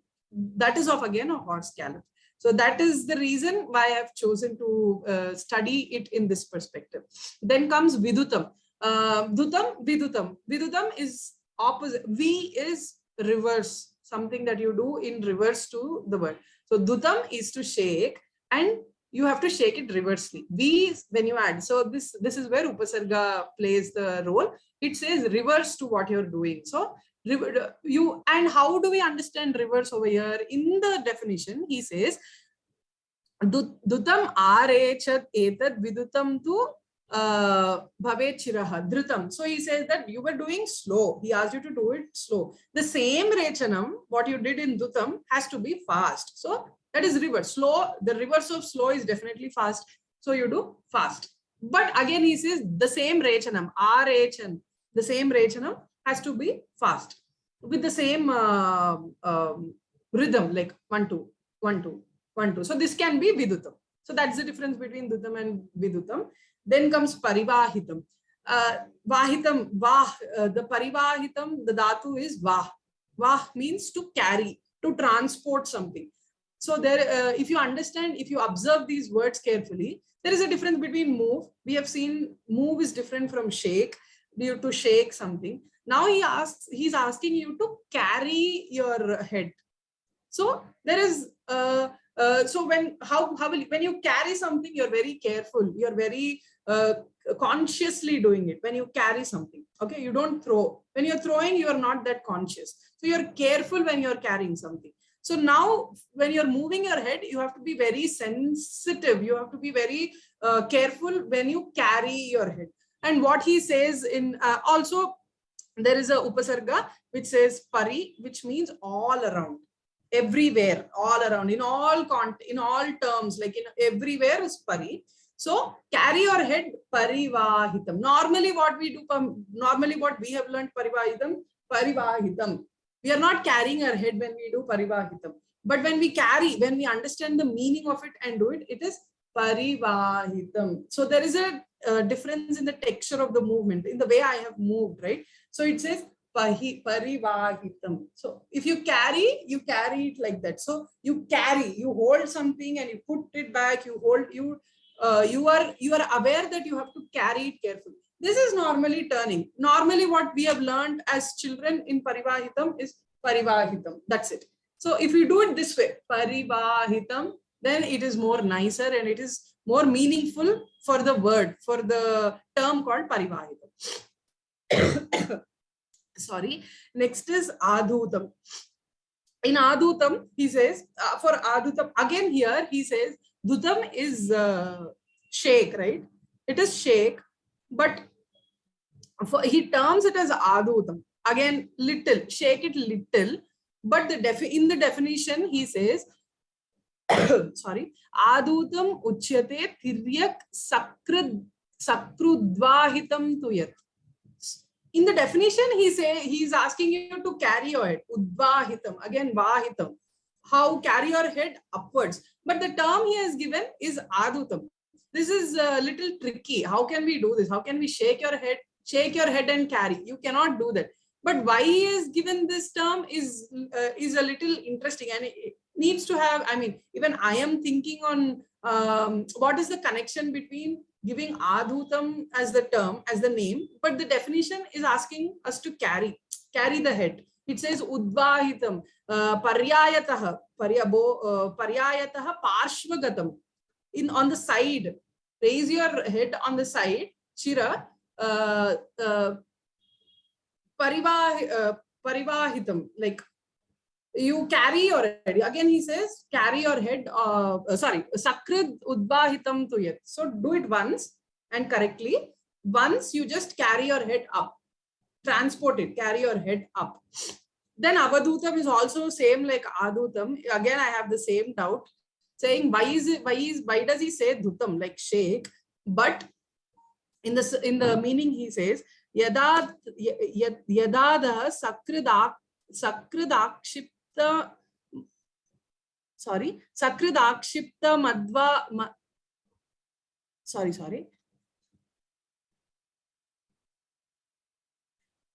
So yeah, sorry. In Avadutam, he's asking you to akshiptam, sakrid akship means to throw. So now from Adutam, according to the definition, he says udvahitam. So you raise your head up, that too in the side direction, parshvagata. And in Avadutam, he's saying to throw your head down. Now to carry, there is a different texture, and you throw. Suddenly you throw your head. Ship is to throw. So suddenly you throw your head down. That is the explanation of Avadutam. Then he says Anchitam. Anch, the root word is Anch, which means Gati Pujanayoho, which means again to move. Gati is to move around. Anch also has the same meaning like come. I mean, it's similar to move. We don't have a special texture or, like we have it for do or, ship to throw or vah to carry, something like that. It is similar. He says Anchitam Kinchit parshvanata grivam siro Vaangmayam Anchitam. Here, until now, he only says head, move your head, shake your head, move your head, or carry your head. Until now. Here he gets into details and he is asking us to use the grivam. Kinchit parshvanata grivam. Nata grivam. Natam means bend. Nata, nam. It comes from the root word called nam. Natam means bend. Nata grivam. When you bend your neck, and that too in parshvam, in sides. So head is different. You're turning your head, you're moving your, of course, neck has to support while doing the above movements. Neck has to support. But now he's asking you to bend your neck, nata grivam. You bend your neck to the side, then it is Anchitam. So it is different from Avadutam. Avadutam is also this. So from Adutam, we did Avadutam. We threw our head down, right? From Adutam to side, he asked us to raise and carry it to side upwards. And then he's immediately asking us to drop it down in Avadutam. But Anchitam, he says, Natagrivam. So this is Anchitam. Sparsva Natagrivam. Natam. My natam is bent, my neck is bent, and it is on the side. This is Anchitam. This is how it is a very minute difference between movements, but it gives a very different texture. And it is used in different contexts. It can be used in expressing other meanings than Avadutam. I think these minute differences will give a major difference in our Abhinaya. Just as, it's again same like the language.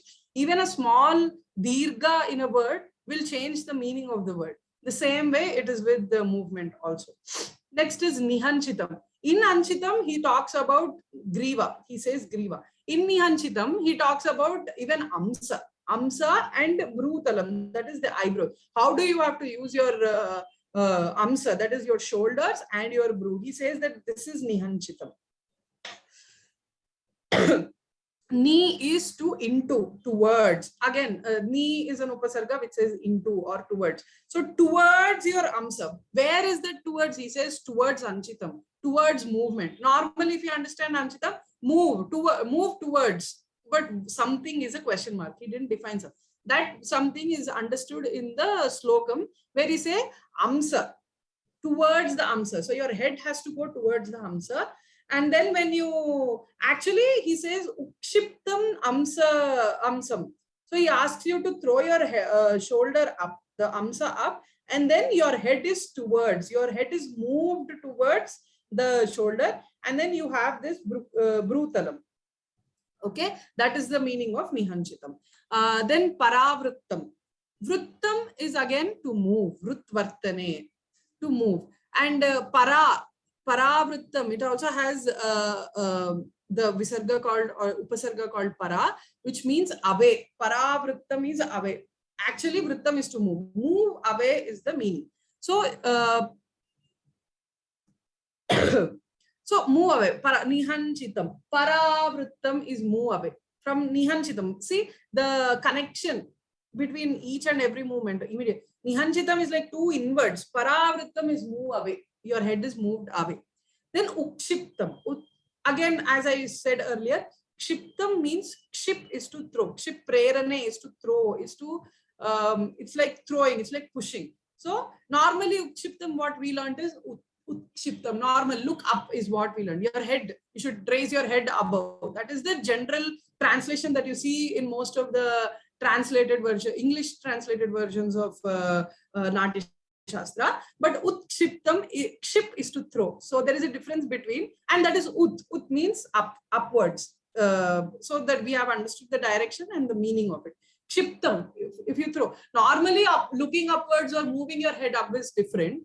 This is different, right? When you ukshiptam, when you throw your head up, it is different. So that is ukshiptam. Then adogatam. Gam gato is, gam is the word that we all know is to go, to go. So adogatam, it has to go downwards. Here you throw, then again you normally go. That go can be normal. It is adogatam.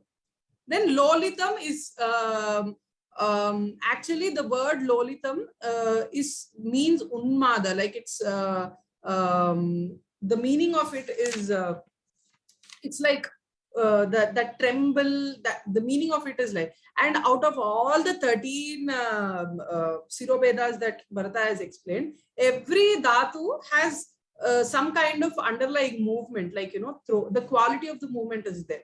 But in lolitam, he gives an expression which is unmada, to tremble, to, it's like agitated meaning, the meaning of lolitam. But in the definition, he says, Sarvato Brahmanachaiva Shiro Lolitam Muchyate. Sarvato Brahmana. Brahmana is to wander. Unmada, wander. These are a little, Brahmana is to move everywhere. And Sarvato Brahmanachaiva. Sarvato is everywhere. Sarvato is around, all, everywhere. So, Lolitam, normally we do Lolitam. Is a circular movement. Normally we do Lolitam. Now we can adapt it like he says that Sarvato Brahmanachaiva. Brahmana can be understood as circle, can be understood as every. So you can do this, everywhere. Your head is everywhere, everywhere. It is this Brahmana, it is this Brahmana, it is this Brahmana. There are so many directions. Maybe you can use it in the context, like in whatever Abhinaya piece that you get, like, you know, whatever the context or the meaning where you want to show it. Then you can show this as this lolitam can be done. Then this is the lolitam can be done. This was also the lolitam can be done. So he has thrown it open that you can interpret it according to your situation. So these are the Siro karmas.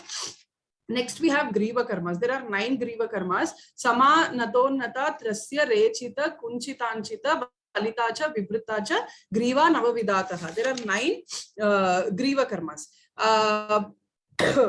As Bharata says that along with your your neck movements should always be in line with your head and vice versa.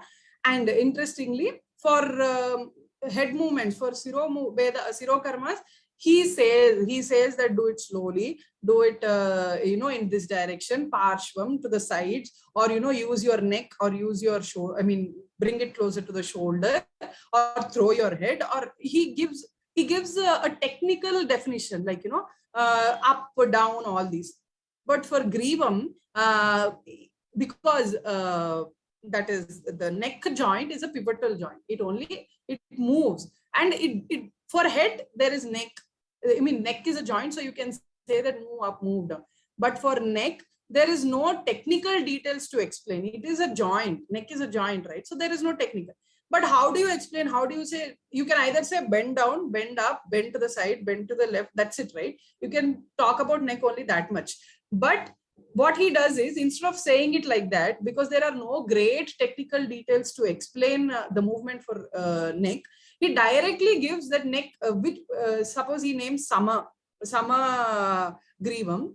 He gives the usage. He explains it through a usage. He says that if you do this, then that is Samagrivam. But whereas in Sirobedas, he says move to the right, move slowly, move fast, or shake your head fast, or throw your head in the upward direction. And then later, after giving the definitions, later he gives them usages of it. You can use it in this context, or you can use it when you're in fear, when you want to show fear or something, according to each and every. But for Griva, Bharata uses the example. He shows the movement through the example. That is actually very interesting to see in Griva Vedas. So the first one is Sama. Sama by itself, it's a Avyaya, it's called a Upasarga, which means, Sama means straight, plain, something that is together, equal, countless, or, it is static, it is natural. Sama means natural. There are so many meanings for Sama, and all these are the meanings of Sama. And he says, Sama Swabhaviki Dhyana Swabhava Japa Karmasu. So what is Samagriva? So he says it's a Swabhaviki, when you're in your natural, when your neck is in your natural position. And when does that happen? When you're doing dhyana, or when you're doing some japa. So your neck is straight, you don't move, you don't give any pressure to your neck when it is in dhyana position. When you're doing dhyana, when you're doing that kind, whatever your neck, whatever position your neck is when you're doing that action, then that is called Samagriva. That is what he explains in, that is how he explains all the grivas, all the 9 griva karmas. Nata, as I explained earlier, Nata is from Nam. Nam is actually to bend. Why do we understand it as bend? Is Nam is to bow, so is to salute, or is to it's like namaskaram, or when automatically when you say namaskaram, or when you're doing namaskaram to the god or to anybody, naturally you bend. So that is why we understand the movement as bend down. Namaskaram, you're obliged. Nam is you're obliged to something. So Nata is from Nam. It has come from the Dhatu Nam. So bend down. So it is called salute and bend down. So also he says Natasya Alankara Bande Khanta Valambane. So when you're Alankara Bande is you're wearing some necklace. So naturally you bend. Right? You don't wear your necklace. You don't when you're doing some alankara to your neck, you don't do this. So it's naturally this. So when you bend and wear something, and when you would like to decorate your neck, then it is Natagrivam. So when you are doing that, it is Natagrivam. He's not directly saying bend your neck and it is Natagrivam. Only when you're doing this, when you're doing such kind of actions, it is Natagrivam. Same way, Unnata. So actually, here the sloka that I said, Upasargena Dhatvade, that slokam plays a role here. Actually, Nam is to bend, right? You're obliged, you're bent. But Unnata, he added a Upasarga called Ut, which means up. Actually, it is bend, but it is up.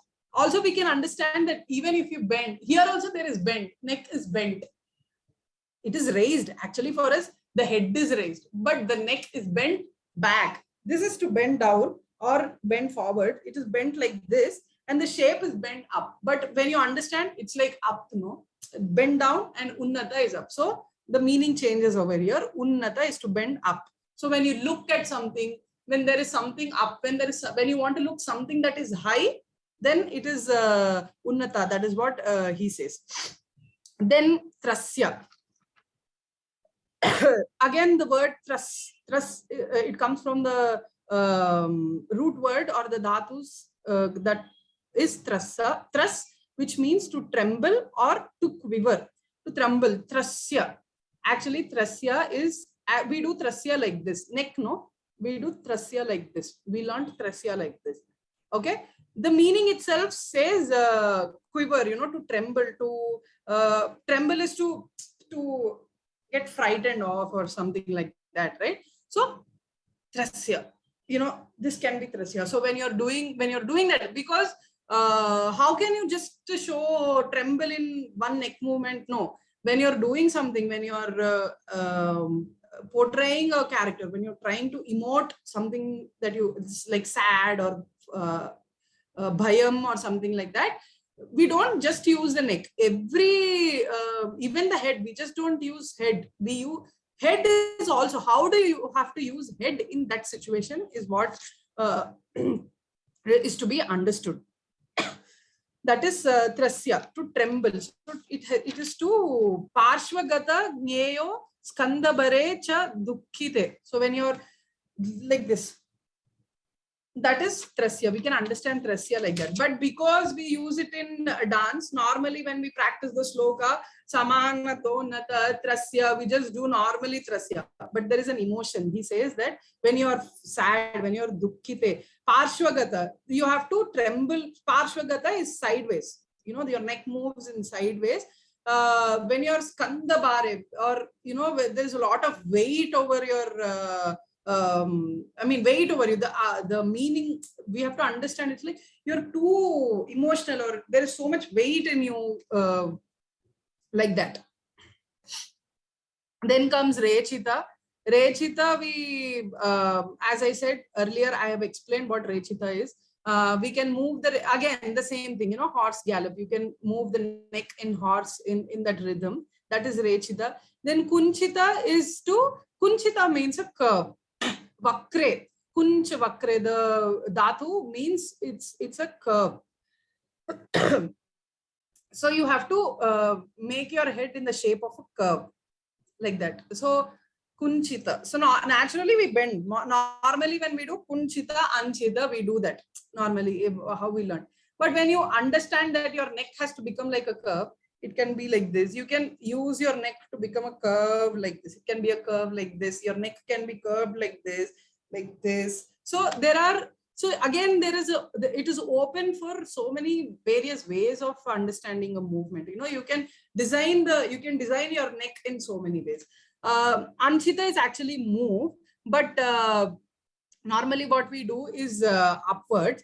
The root, the dhatu, it says anch gati pujanayo, which is to move. Bharata's, according to the definitions, he says it must be performed when you want to express certain unwanted happenings, anchita, unwanted happenings, like you are far, like you don't want to,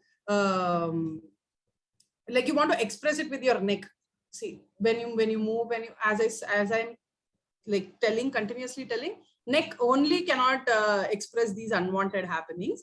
It is also or he says that unwanted happenings or pulling of your hair.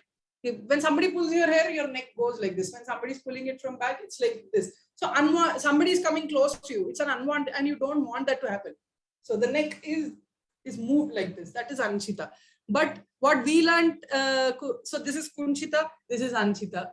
That's what we learned. But now when we understand the meaning, when he says that do it when somebody pulls your hair, like do it like somebody is pulling your hair, then this will be anchita. So there is a lot of difference in how we execute it. Then valita. Valita takes its root from val sancharane, which means to cover. Valita is to cover, or move about, or to return, or to go. That is the meaning of valita. And in Bharata's definition, he says that it means to raise the head up from the sides. Further, he says that it can be done if there is a neck fracture. Normally, what we do, kunchita, anchita, valitacha, vivrittacha. That's how we do. Valitacha is we turn the head, like neck back. But here the meaning says to make it like, you know, to move, or to move about, or to return. So from anchita. So because it is after anchita, you can return, you can move the head, neck like this. So it can be valitacha. It can not just this. Normally we do valitacha. It doesn't have to be just valitacha. It can be, it can move around. Valitacha. This can also be the movement for valita. Then vivritta. How long you will take? Over, sir. Just another 5 minutes. It's done. Okay. Then is Vivritta. Vritvartane is again, Vrit is the root meaning, and Vrit means to make it happen, like to move or to make it happen. Vivritta. V means apart. So your head has to be, your neck has to be apart. Make it happen apart from the body. Make it a little apart from the body, and this is Vivritta. So your neck is bending forwards. It's apart. So something when you want to see opposite, something that is on the opposite side, or you want to look, peep into something, then you use Vivritta Grivam.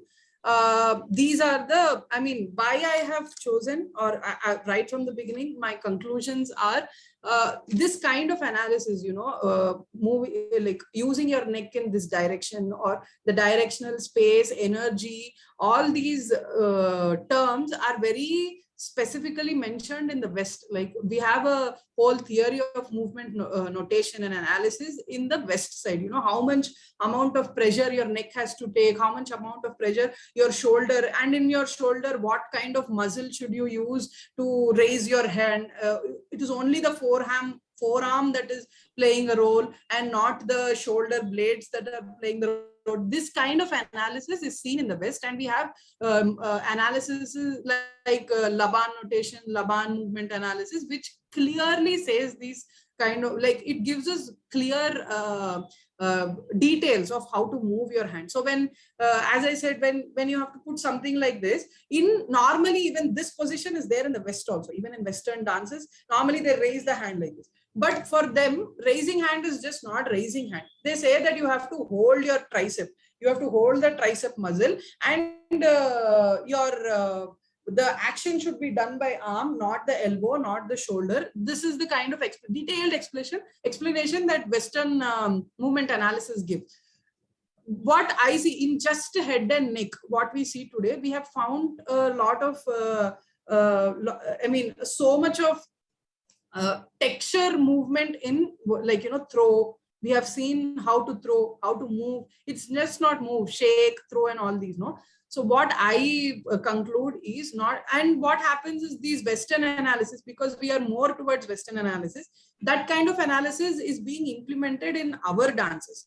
But what my conclusion is, because we don't, maybe it is because of the lack of the understanding of language, because until I started researching these, I didn't know that kship means to throw, or akshiptam or ukshiptam means it has a force to do a movement. I didn't know until I started reading or knowing about these words. So if every dancer is aware of the language, the importance of language in our Indian dances, we also have the same kind of analysis, like, you know, at least a similar kind. We also have this quality of movement. We also can execute the quality of movement with a lot of awareness.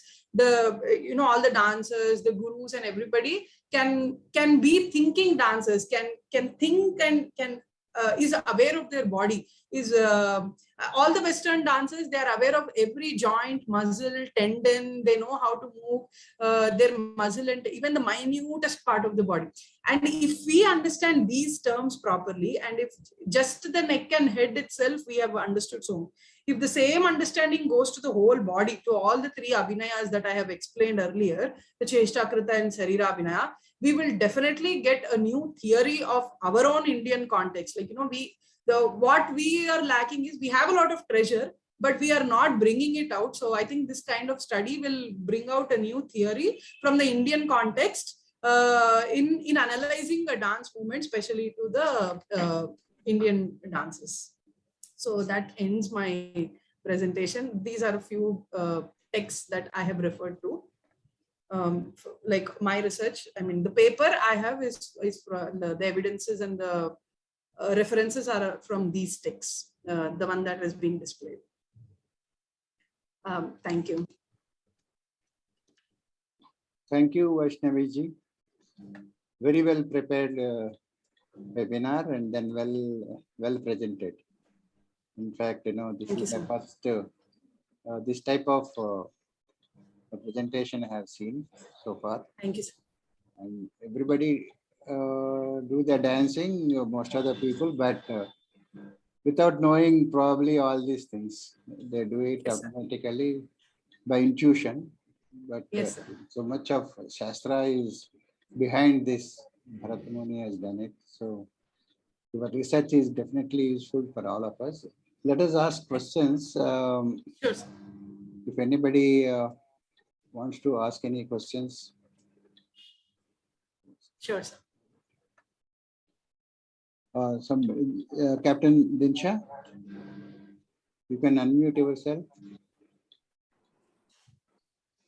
Once again, very good evening. It's a small question. It's a wonderful research as highlighted just now. My question is it leading, or are you planning to lead this to practicality somewhere? Yes, definitely. The reason I have started is to lead to the practicality itself. So I mean, once the research, I mean, if it is accepted, if this kind of analysis is accepted, I am looking forward to teach, or to tell people that this is how the movement is. And yes, it is. I am looking forward for the practicality. Because what stream dancer you are? What is I the am a form? Kuchipudi dance. You are Kuchipudi a dance. Kuchipudi. And this pertains to which dance form? The entire research?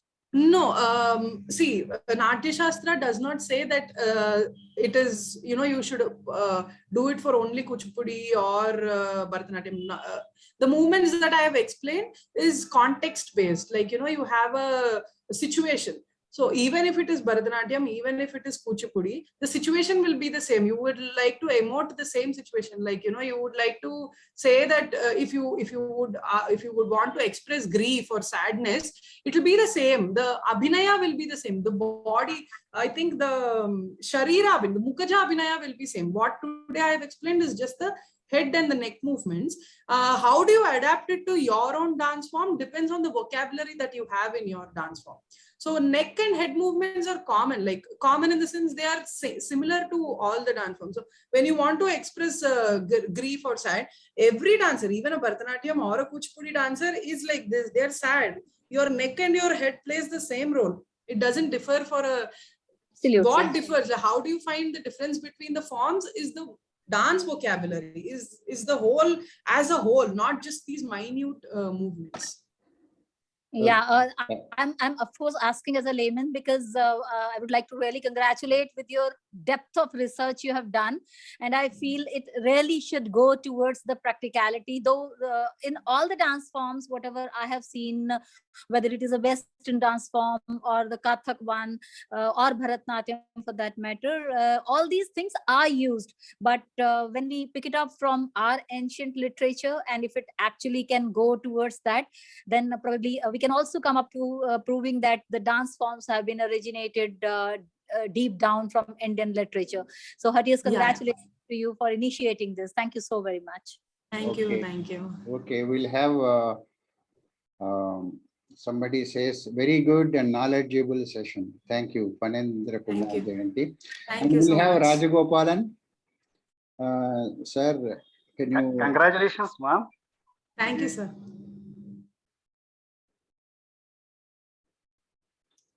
Yeah, that's all. Okay. SP Kumarji. I have to congratulate her, but I have got few suggestions. One is, when you are talking about etymology does not depend upon only Paniniya grammar, but there are grammars prior to Panini, that is Shakatayana and Katantra, to explain all these dhatus. And Dhatupata is not only that of Panini, that Dhatupata has come much later after Panini's grammar has come. Therefore, that is not actually updated by Panini himself, but somebody else did it and tagged it onto Panini. Therefore, the Dhatupata, which is there prior to that, has been discussed in detail by one Palsekar, whose book has been published by Bhandarkar Oriental Research Institute, BORI Pune. They have published the research into Dhatupatas and other things connected with Sanskrit grammar. And the other one is Dhatpartha Prakashika by Banaras Hindu University.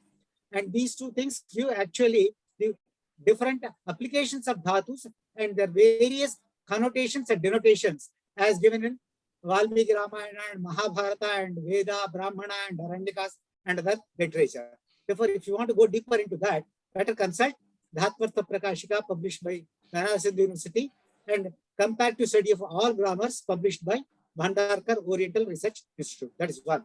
Then the other thing is the Sanskrit doesn't have a word for English word face. They have only Shira, and then they have what Vadana, Mukha, and all those things. They indicate only the mouth. That is not actually, there is no word for face in Sanskrit. The Upangas, Yes, seven Upangas, the seven Upangas which you are talking about, the Shira, they are part of Sirsha. Therefore, they are, yes. and they are also, they are known as Sapta Rishis, who are residing in the face. And then there is actually corresponding to that in biology of the human beings, the cerebral vertebrae, the seven cerebral vertebrae, the topmost vertebrae is axis, atlas, and followed by axis. Atlas, the brain, the head sits on that atlas. Therefore, it has got only two movements, forward and backward movement. What you have said, throwing down and throwing up. And this, these are the only two movements possible for the atlas vertebrae. And the axis vertebrae gives us a ability to rotate it in the round directions or sideward directions. Therefore, these are the two important vertebrae of the cerebral vertebrae, which give us the movement for the head. And for that, the other five vertebrae, the seven vertebrae are there in the neck, and it is not a joint. There are seven vertebrae, and those seven vertebrae give us an ability to move the neck, and connected with that neck, there is an ability to move at different directions and different ways.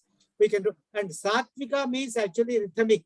Satvika means rhythmic, slow, rhythmic, and perfect, completely vibrations. Satvika Abhinaya means completed rhythmic movement. That is one important aspect of that. The other is Kship is not prerane, but it is preshane. That means you are throwing it. And Kapi is also actually, Kap is company, and all Gati movements, all words meaning movement is not just Gati. There are ordinary movements which are supposed to be Gati, Samanya Gati Artha, and some movements of Gati Arthas are there which actually indicate Vishesha Gati. And that Vishesha Gati, you have got Ata, Pata, Rata, Haya, Paya, Vaya. These are all different verbs which indicate different types of movement or Gati. And Gati has got three important meanings: Gnana, Gamana, Prapti. Gnana, Gamana, Prapti. Therefore, when you say Kapa, Kapi, it is Chalana, that is similar to that of a monkey. It is jumping one branch to another branch. Therefore, Kapa Chalane, that is one type of movement. The another type of movement is governed by the other words. Sru, Sarane, that is also a movement. Therefore, when you say the Anch is again Chalana, but the Anch is Chalana is different from Chalana of different kinds. Therefore, Chalana, Chalana, these are all same words with the different concepts of movement. There are about 500 to 600 dhatus in Paniniya Dhatu Pata, all of them having movement meaning as Gati, but some of them mean ordinary Gati, some of them mean special types of Gati movements. Therefore, using all the seven vertebrae in the neck, that Griva has got seven vertebrae, and the topmost is axis or atlas, and those two atlas actually, it is similar to our Ananta or Adishesha, and this Adishesha is supposed to be holding the entire brain on his head, 1,000 hoods. Therefore, these 1,000 hoods are actually the nerves branching out from the brain, and those are all cranial nerves, and those cranial nerves are connected to your eyes, ears, nose, lips. And Adhara is not directly lip. Oshtya is lip. Adhara means lower lip only, not. Yes, sir. But Yes, sir. in textual implication, they have used it as Adhara, but it is Oshtya. Urdhva Oshtya, Adharoshtya. That is the lip movement. And then two eyes, 2 ears, 2 neck, 2 nostril cavities, and 2 lips, and 2 dantapanktis. These are all the things connected with the movement of our things. And then the face has got what is called micro expression, the movement of the muscles in the face. There are 33 muscles in the face which have to be controlled by your nerval signals going to the cranial nerves, not to this thing. And those cranial nerves are activated by your brain. Therefore, all your facial expressions are controlled by brain, and that is guided by your thought or manasa. Your manovrittis are expressed through the micro contractions in the face, and that is now actually a big science in psychiatrism now, where they by actually analyze whether a person is speaking the truth or lying. He is lying. From the analysis of the facial micro expressions, they are now able to decide and actually evaluate his mental state. That is one of the sciences right now dealing with the expressions of the face. This is what Yes, I sir. just clarified. Thank you. And you have done a very good job. Thank you, sir. Thank you so much for the insight, sir. I will definitely include and study upon all these things and include that in the research that I'm going to do further. Thank you so much, sir. All the best. I wish you all the best.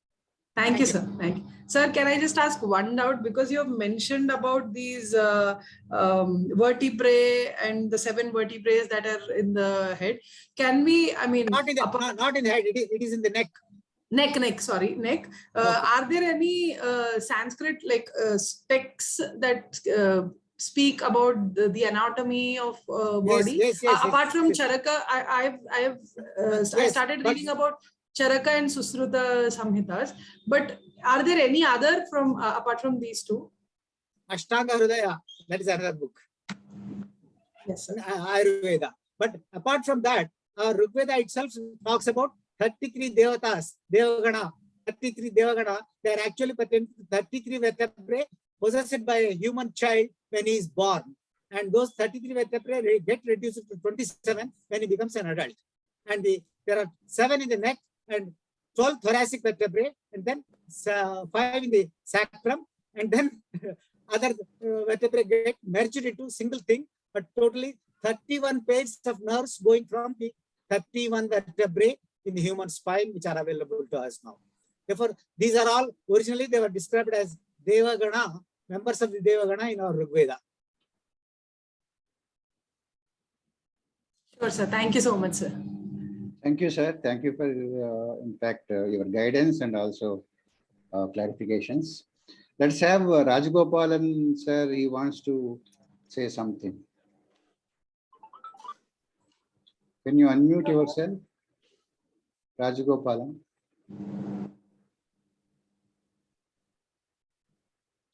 He doesn't want. Maybe the hand is just, just like that. Okay.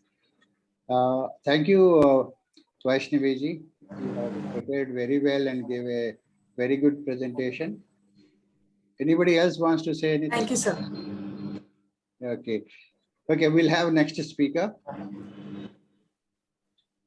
He is Muralidharan, and he's going to speak on agricultural implements in Vedic literature. Agricultural implements in Vedic literature.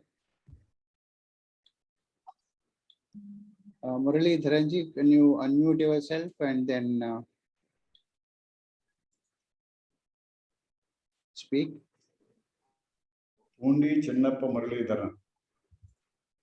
Can you open your video, please?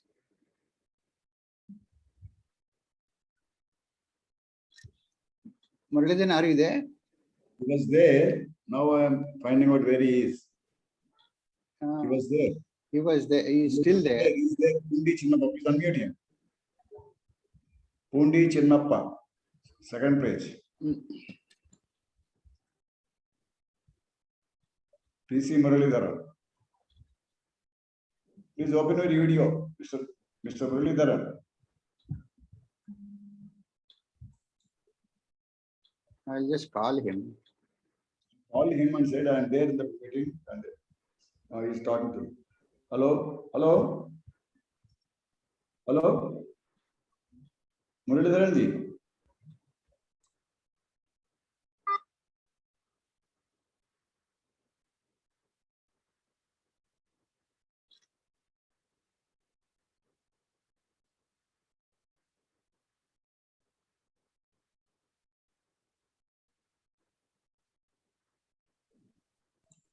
Mr. Muralidharan.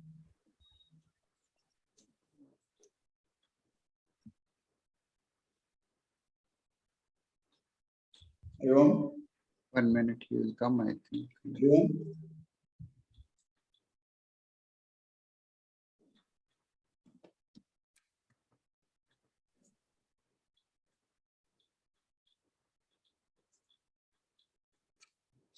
Six.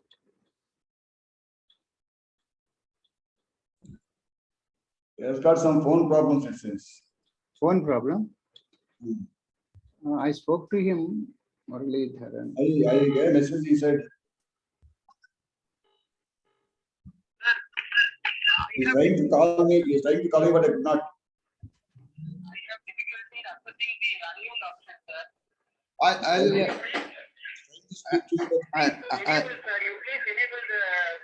One minute.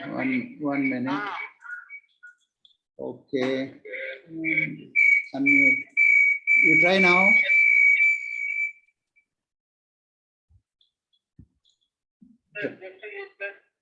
You try now. Okay. Okay. That also I will do. Done.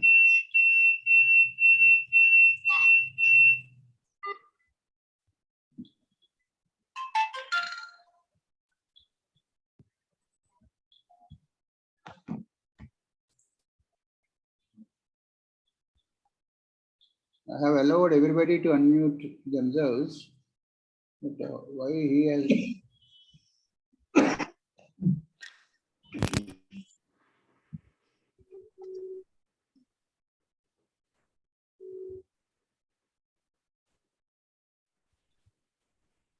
Hariom?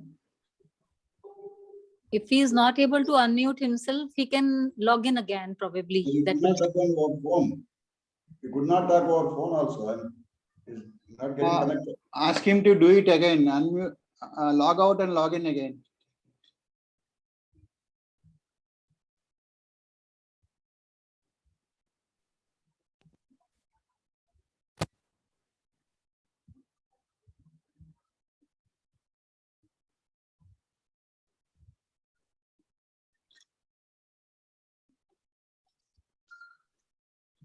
Sorry for the delay. Please wait. Hello? Hello? Hariom?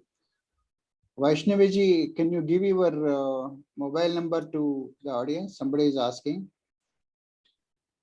Hariom?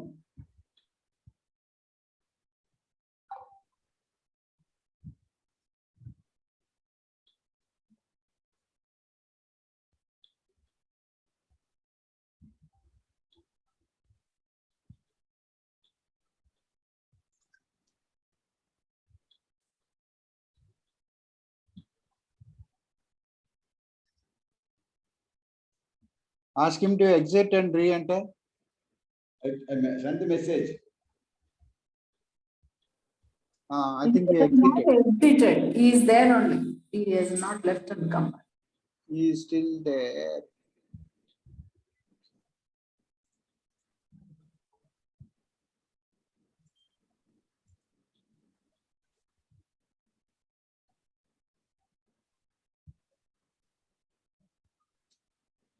He got stuck somewhere.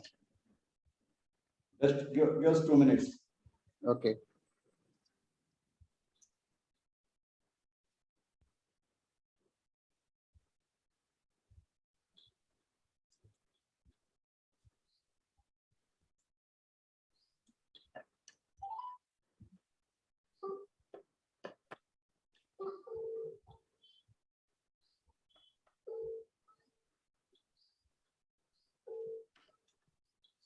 Vaishnavi is there? Yes, sir, I am there.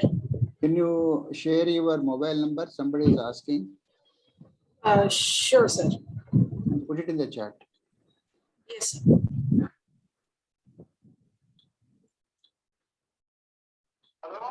Muralidharanji, what is the problem? Yes, but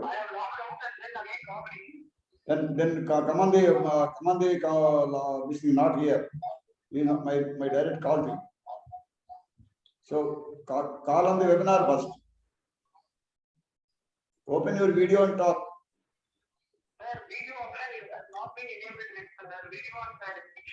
Please unmute and talk there.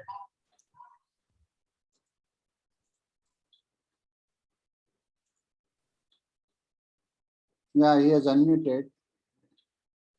Only we don't have his video. Can you speak? Muralidharan? Muralidharan ji, are you there? I think he has still problem.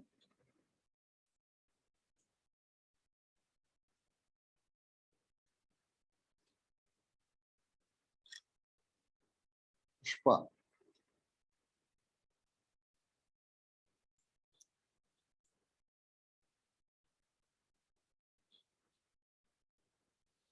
All of you can have one tea break. You can visit the toilet and come back.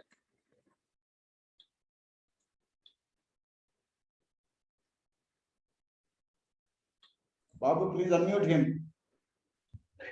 Unmute all first. Yeah, all are allowed to unmute. Yeah, please unmute. Muralidharan, please unmute.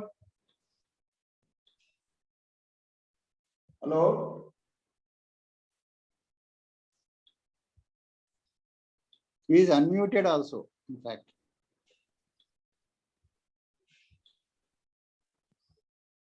He is trying to unmute, but he could not. I don't know why. Pushpa he has unmuted, but not on Chennappa. No, he is Pundi. There are two entries.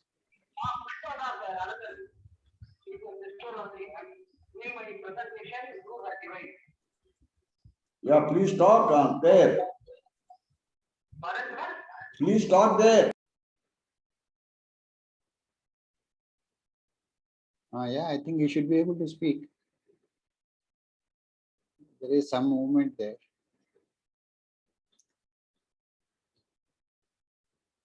Muralidharan ji, are you there?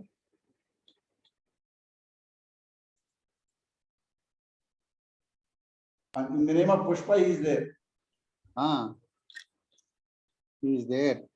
Without video, he is there, but not speaking because His mic is not working properly in that. Muralidharan, where are you?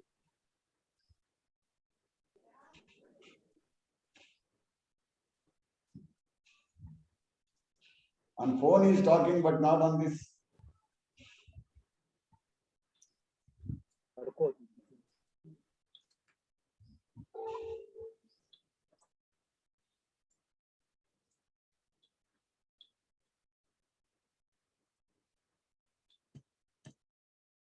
Pundi Chennappa. Co-host.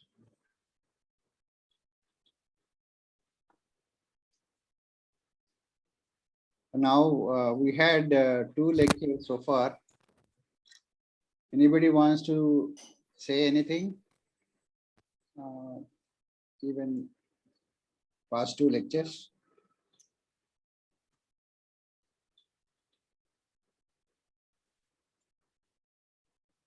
Since we have time, we can always have a small discussion. Sandilia ji, you want to say anything?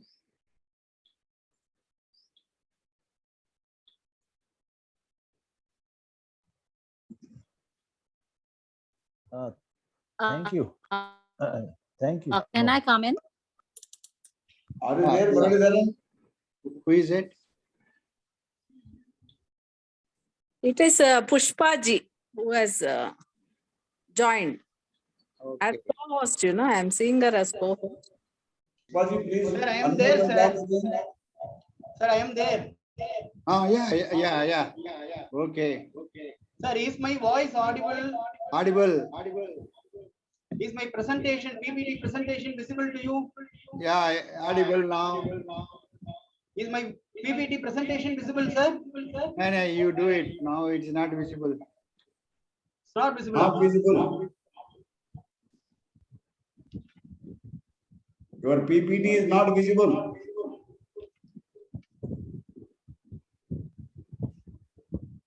Okay, sir, then let me do in phone.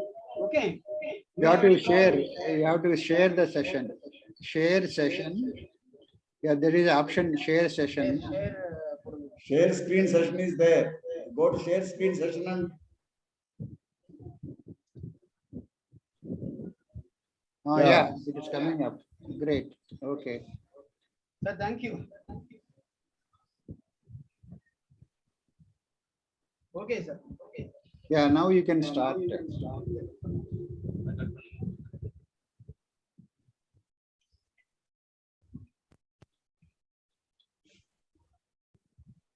Please start the session. Already we are late by 25 minutes.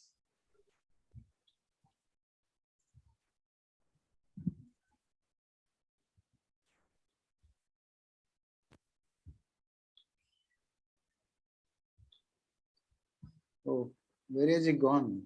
Hari Om.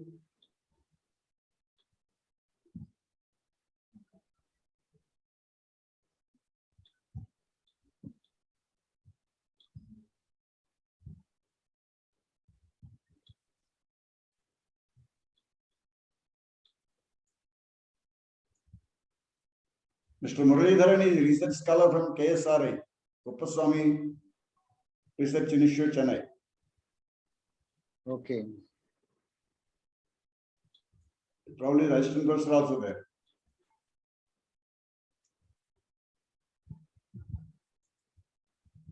Please speak on, Mr. Muralidharan. No, he's not there now. He's struggling with his PPT.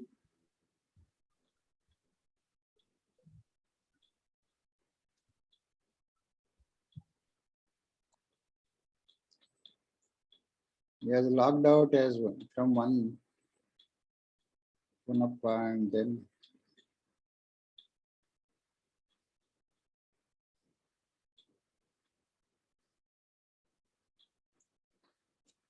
If he's not comfortable, then we can have next week. Sir, can I go ahead with my presentation? Yeah, please. Sir, I think there is some problem with the device, computer device. So can I go ahead with my phone, my mobile phone? Please go ahead. As it is now, go ahead.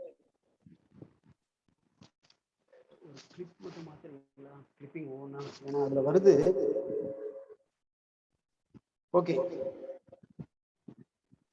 Jnananandamayam devam nirmalaspatikakritim adharam sarva vidyanam ayagrivam upasmahe.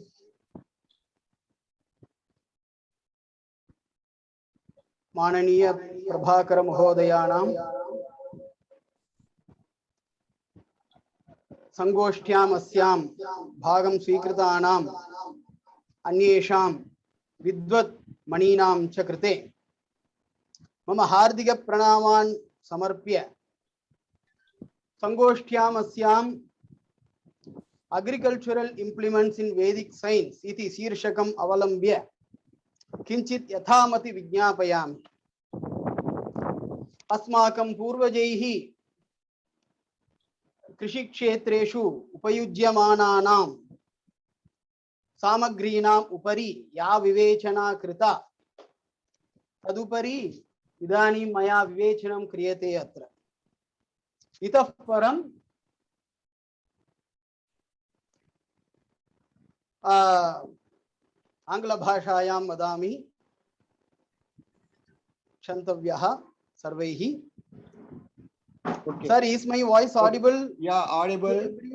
Go ahead. Okay, thank you. Thank you. Thank you Yeah, very much. whatever language you want, you can use. Thank you, sir. Thank you very much.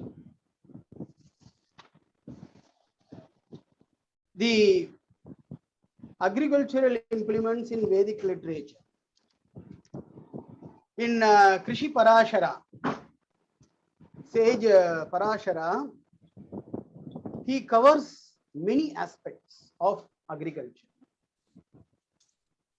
While talking about the significance of agriculture, he says that Annam hi dhanya sanjatam dhanyam krishya vinanacha tasmat sarvam parityajya krishim yatnena karayet. Annam hi dhanya sanjatam dhanyam krishya vinanacha. So without agriculture, the mankind could not survive. So therefore, he makes a strong emphasis. He advocates that everybody should promote agriculture by embracing that profession. He says further, Upavasas tathapi syat anna bhavena dehinam. We could imagine if there is no food, what will happen in the entire world? There will be starvation around everywhere. So therefore, we have to give importance to agriculture, he says.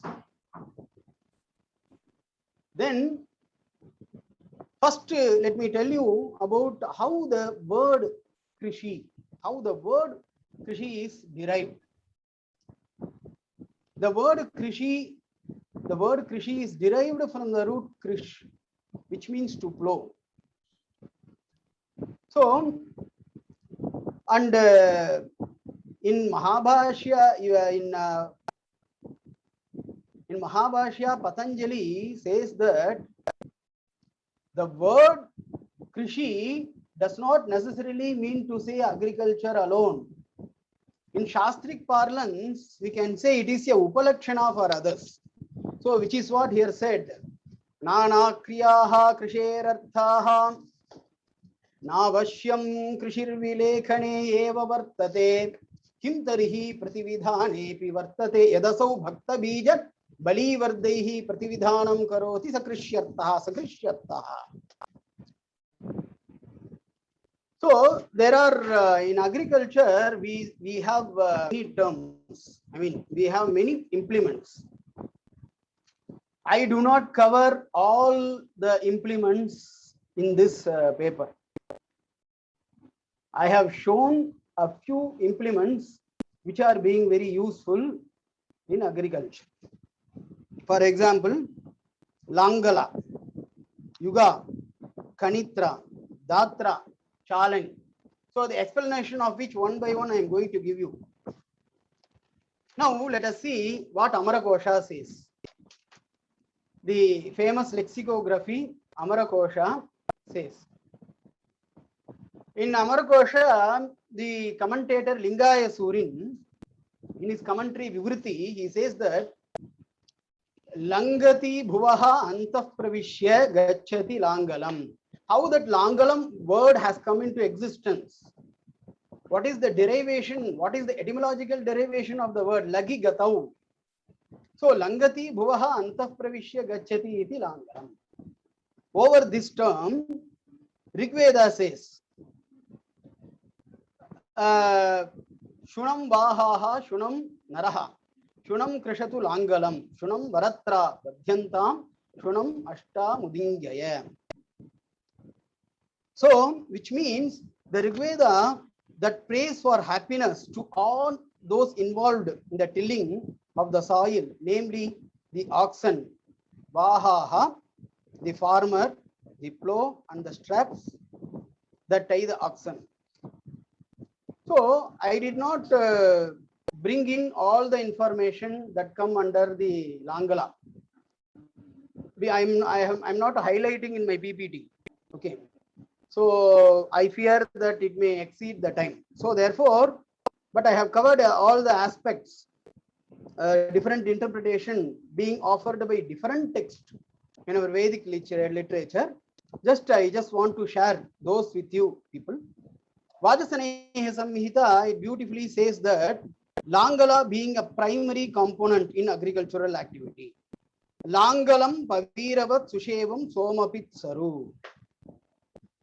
Then the commentator Mahidhara explains this mantra saying that the Langala, which if equipped with a plowshare, aids the process of digging the soil. Thereby it ensures auspiciousness to the Yajamana.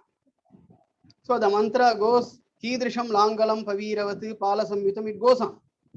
Okay. Then Atharva Veda says, in Sayanacharya Atharva Veda, he says that the mantra here wishes that the plow, which is like a thunderbolt, be soft enough in the hands of farmer who produces the grains, which will be useful in the making of saru. Saru, important component which is offered in the Somayaga. Okay, so the mantra goes on, Yad Vajram even Ishitadharam, it goes on like that. Okay, so then it comes Taittiriya Samhita, it comes. it says that according to the Taittiriya Samhita, which accords great importance to the chantings of Rig and Samaveda, while using the implement flow in the preparation of the field. Yathavai Langalenurvaram Prabindanti. It goes on like that. Okay. So then Patanjali refers to a person sitting in a relaxed manner, as if he flows with 5 flows, which means probably 5 laborers. Ekante tushnim asina uchyate panchabihi halaihi krishati. Then comes to synonyms of Langala. Okay, now everybody can see the PPT, synonyms of Langala. So the terms, the synonyms, the Langala, the word Langala, that has many synonyms. Okay, and every author of different text presented in a very interesting way. So Panini refers, you can see the Langala, it is referred by Panini as Hala, whereas in some places it is referred by Panini as Sira. So while identifying the flow, Patanjali also uses the term Sira. Gotaroyam yashakatam bahati siram cha. Then comes to Nirukta. In Nirukta, we have got a very beautiful explanation. Vrika, the same Langala, is referred by Nirukta as Vrika. Vriko Langalam bhavati vikartanat. Why? Because it pierces through the soil layers of the earth. So therefore Vrika. Okay, then we have the word Sira, Godarana and Hala are referred to by Amarakosha. Okay, Langulam, Halam, Godaranam cha Siraha. Everybody knows that Balarama character, who is always being depicted as holding the plow in his hand. So therefore he is said to be Sirapanihi, which according to Amarakosha is called Sirapanihi. Atharva Veda, we got a beautiful explanation to refer the god Indra, who is the god of celestials, as Sirapatihi. Okay, then we have, as I said previously, other related terms. I just say quickly, Halika or Sairika. This is according to Siddhanta Kaumudi. Okay. Then the term referring to kind of plow employed for plowing the hardest of soil, because the soil of different kinds. Okay, to plow the hardest of soil, we have different word, Hali or Jitya. Okay, then Mahabhashya says refers the area that comes under cultivation as Halya or Sitya. Then Vajasaneya Samhita we have, it refers the Langala Paddhati. It refers the furrow, which means Langala Paddhati. The line which is being drawn by the plow, it is called a Langala Paddhati. That is Sita. Okay. So likewise, different terms which are connected to the word plow. In Rigveda, it is the Rigveda prays to the furrow thus, Arvachi Subhage Bhavasite. And the following mantra, the Rigveda prays to Indra to take hold of her and Pusha to guide her. Indraha Sitam Nighrannatu Tam Pusham Anuyachadu. Then Sayanacharya explains over this mantra. He makes the commentary that Indraha Siram to mean Sitadhara Kashtam. Sitadhara Kashtam. Kashtam means what? Stick, isn't it? So Sitadhara Kashtam. Indraha Devaha Sitam. Sitadhara Kashtam Nighrannatu Tam Sitam Pusha Devaha Anuyachatu Niyamayatu. In Shatapatha Brahmana we have, it lays down some information that the furrows be drawn in such a manner that 2 oxen may bind with the plow Sira along with the chanting of Yajurveda mantra. Whereas in some cases, under some circumstances, 4 furrows also can be drawn. Okay.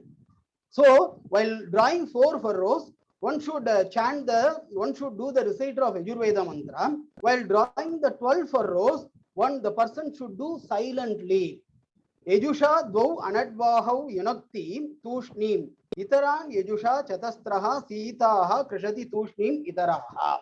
Okay. It goes on. The interpretation of Sainacharya, it goes on over that. I don't want to go into deep. Okay, we have other things to see. Then comes Pala, that is plowshare. In Rigveda, it prays to the plow to happily till the land. Shunaha naha pala vikrishantu bhumim. Then the term pala is explained by Sainacharya as bhumi vidaraka kashtaha. As I said, those that break the earth. So therefore, bhumi vidaraka kashtaha. Naha bhumim palaha bhumi vidaraka kashtaha shunam vikrishantu. Amarkosha, which defines over the term pala as Palati vishiryate bhumihi anena iti palaha. So which is which has come out of the root word nipala visharane, which means that earth is dug apart. Okay. Then yuga. Yuga is the one which is used for binding purposes. So that is the binding. Okay. So the word yuga has been used in the sense of binding. Yunakta Sira Viyuga Vitanota. Sainacharya makes his commentary over this. May the plows be bound with the yokes, and that the yokes be spread on the shoulders of oxen. The mantra which is read, He Krishivalaha Sira Yunakta Sirani Langalani Yugaihi Saha Yojayata Yuga Vitanota Yugani Balivardhanam Skandheshu Prasarayata. Then comes Yoktra, rope. So the bullocks which are fastened to the yuga by a rope called yoktra to leathern thongs called nadri. In Rigveda, one beautiful interpretation is offered by Vishwamitra while praying to the rivers. He says that yoktra has been used in the sense of ropes. Okay. Apaha yoktrani munchata. Here the commentator Sainacharya says that the sage pleads with the rivers to loosen their waves of rope.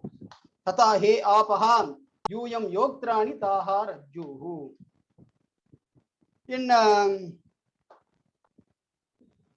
Atharva Veda also we have references to the term yoktra.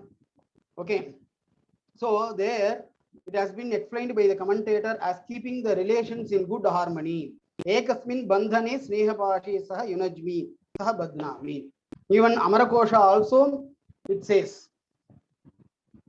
Amarkosha also it says it offers the etymological derivation yoktra, that is inyu bandhane or yujir yoge, to bind or to join. In both the senses the word yoktra has been used. Okay. So the commentator Lingayasurin, he says that the rope that tie the neck region of the oxen is named yoktra. Okay. Then we have another tool, khanitra, spade. So Amarkosha defines the word khanitra as the equipment which could dig up the earth. Kanyate bhumihi anena iti khanitram. That is the interpretation is offered from the root word verb kanu avadarane, which means to dig up. Then akhana is also an instrument like khanitra meant for uprooting the weeds, which is also obtained from the same Amarkosha.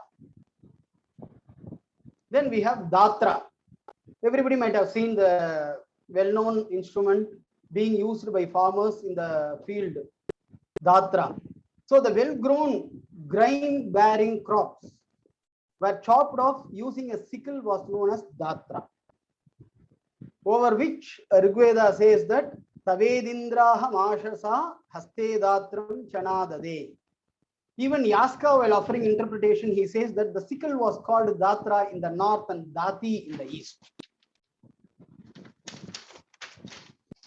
Hey Indra, Tave Tavaiva Ashasa Ashamsanena Twamasmadiyam Kshetram Yavasamruddham Karoshi iti Ashamsanena Haste Dhatram Chana Lavana Sadhanam. Lavana Sadhanam means The one which is used for lavana, cutting.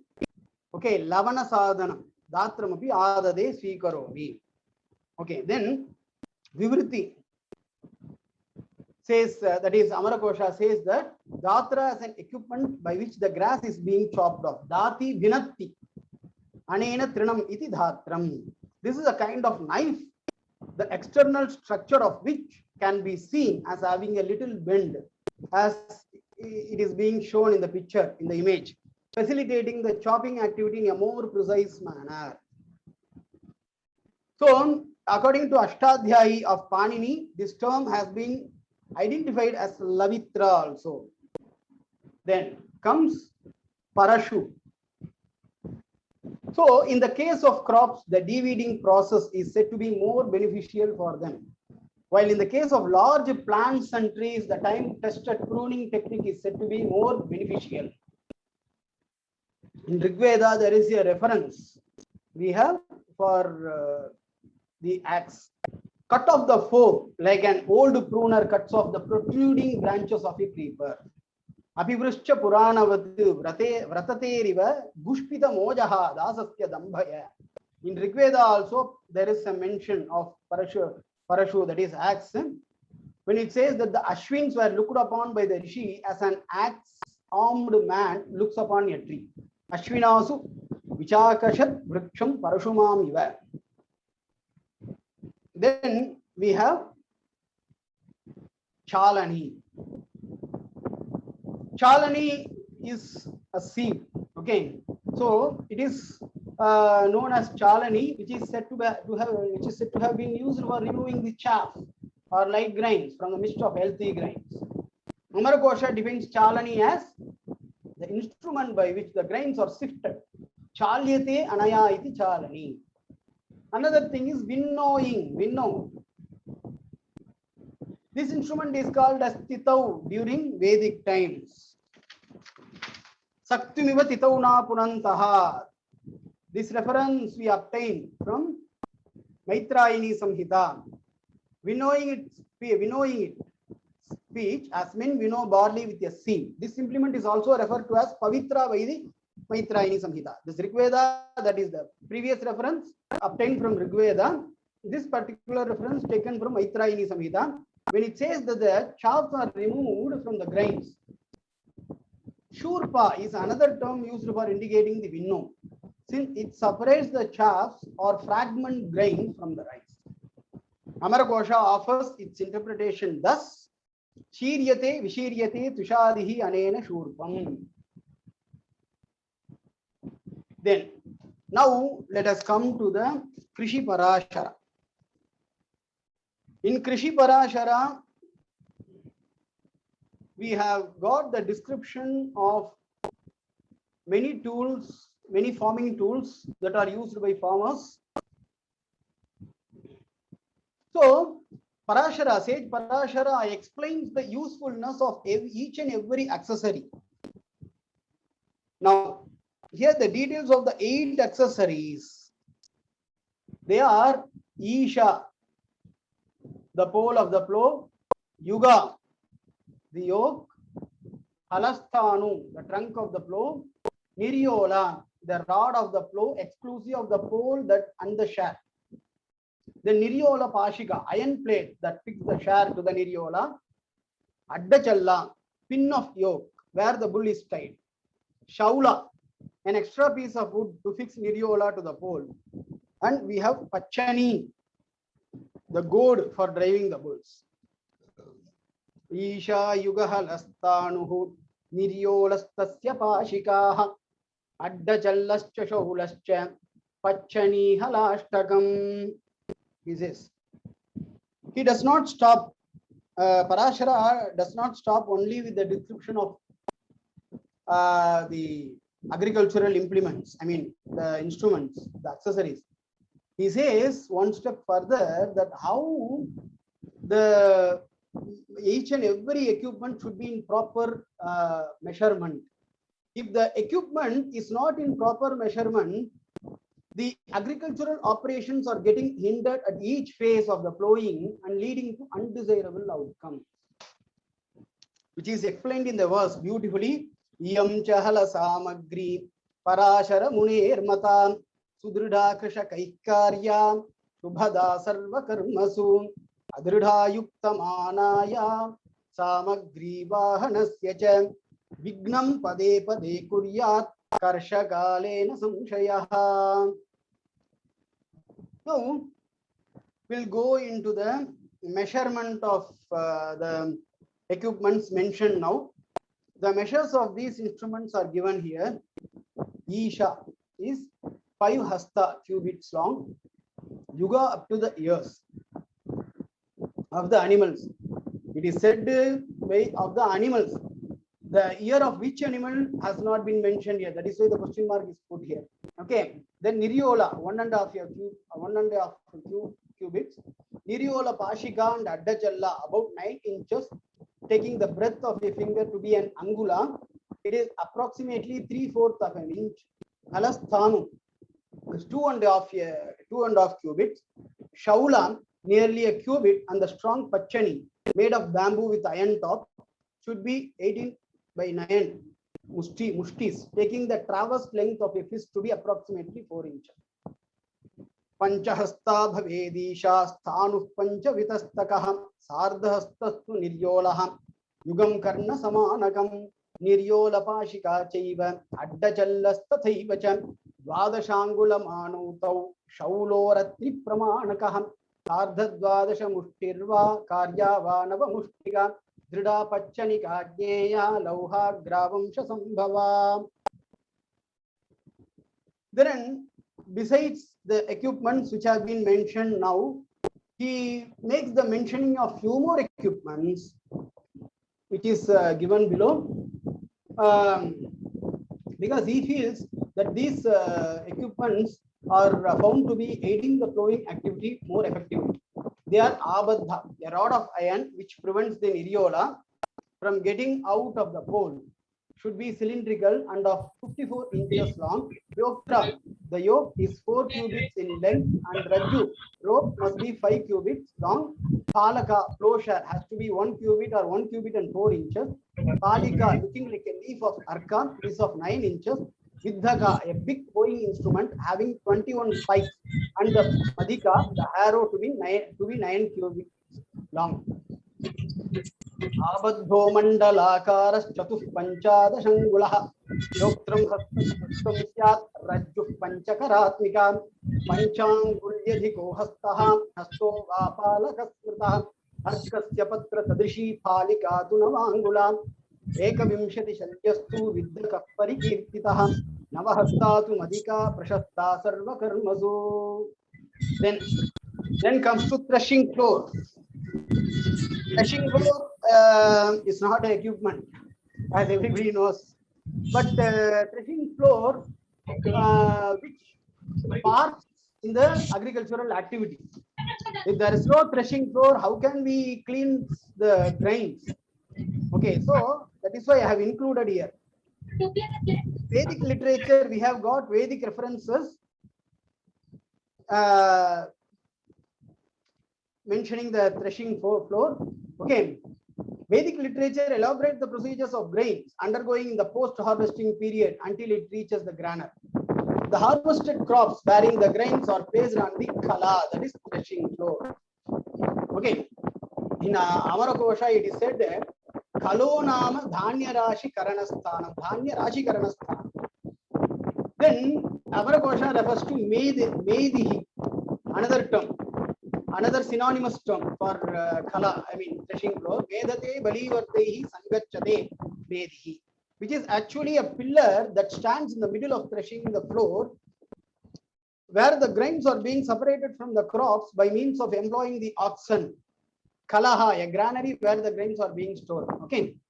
Now the grains, after putting into process of cleaning on the threshing floor, have been carted away to the granary. In Rigvedic period, in Rigveda, we have reference indicating the threshing floor. Yayatha Durad Anasarathena. Shakati. The terms Anas and Shakati were used for referring the cart. Shakati Riva Sarjati.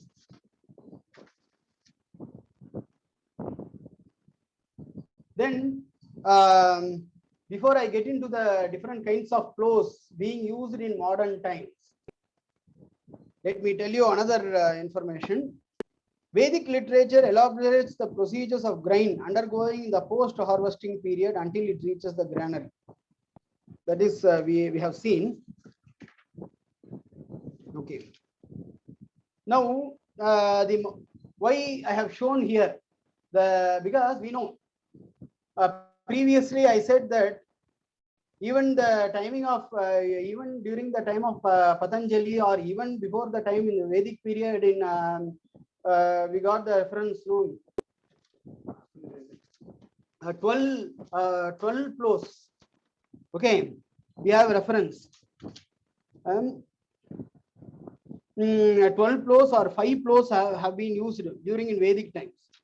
So this is nothing but already in Shatapatha Brahmana, I think in Shatapatha Brahmana we have seen the 12 flows and 5 flows like that. So you can see in modern times many kind of the flow technique has been advanced in modern times, but the basis has not been changed.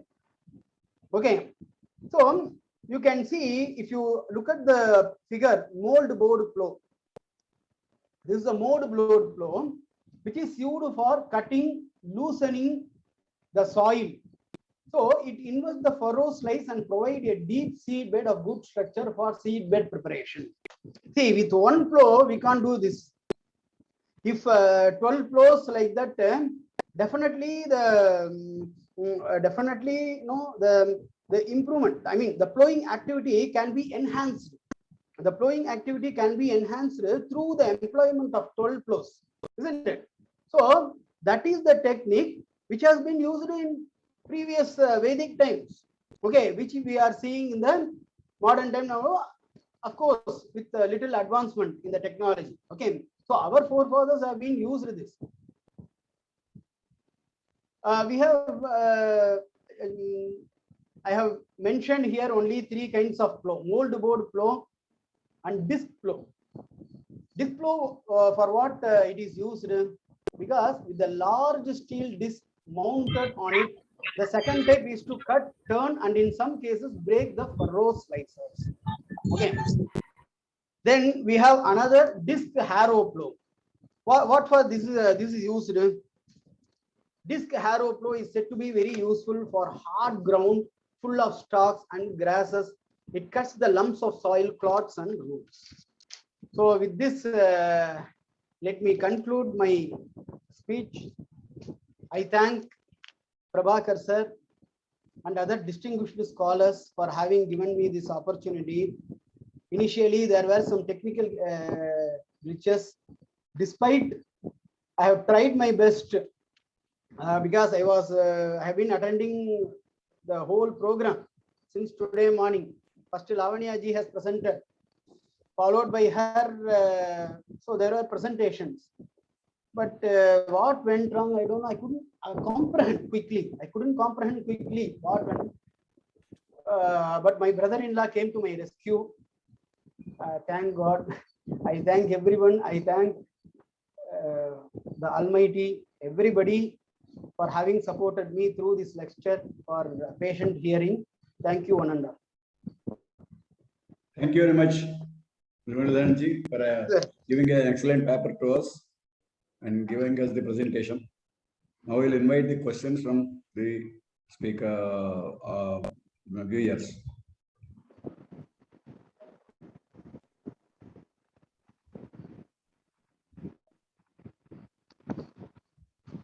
Please come forward, and having any doubts, please get them clarified.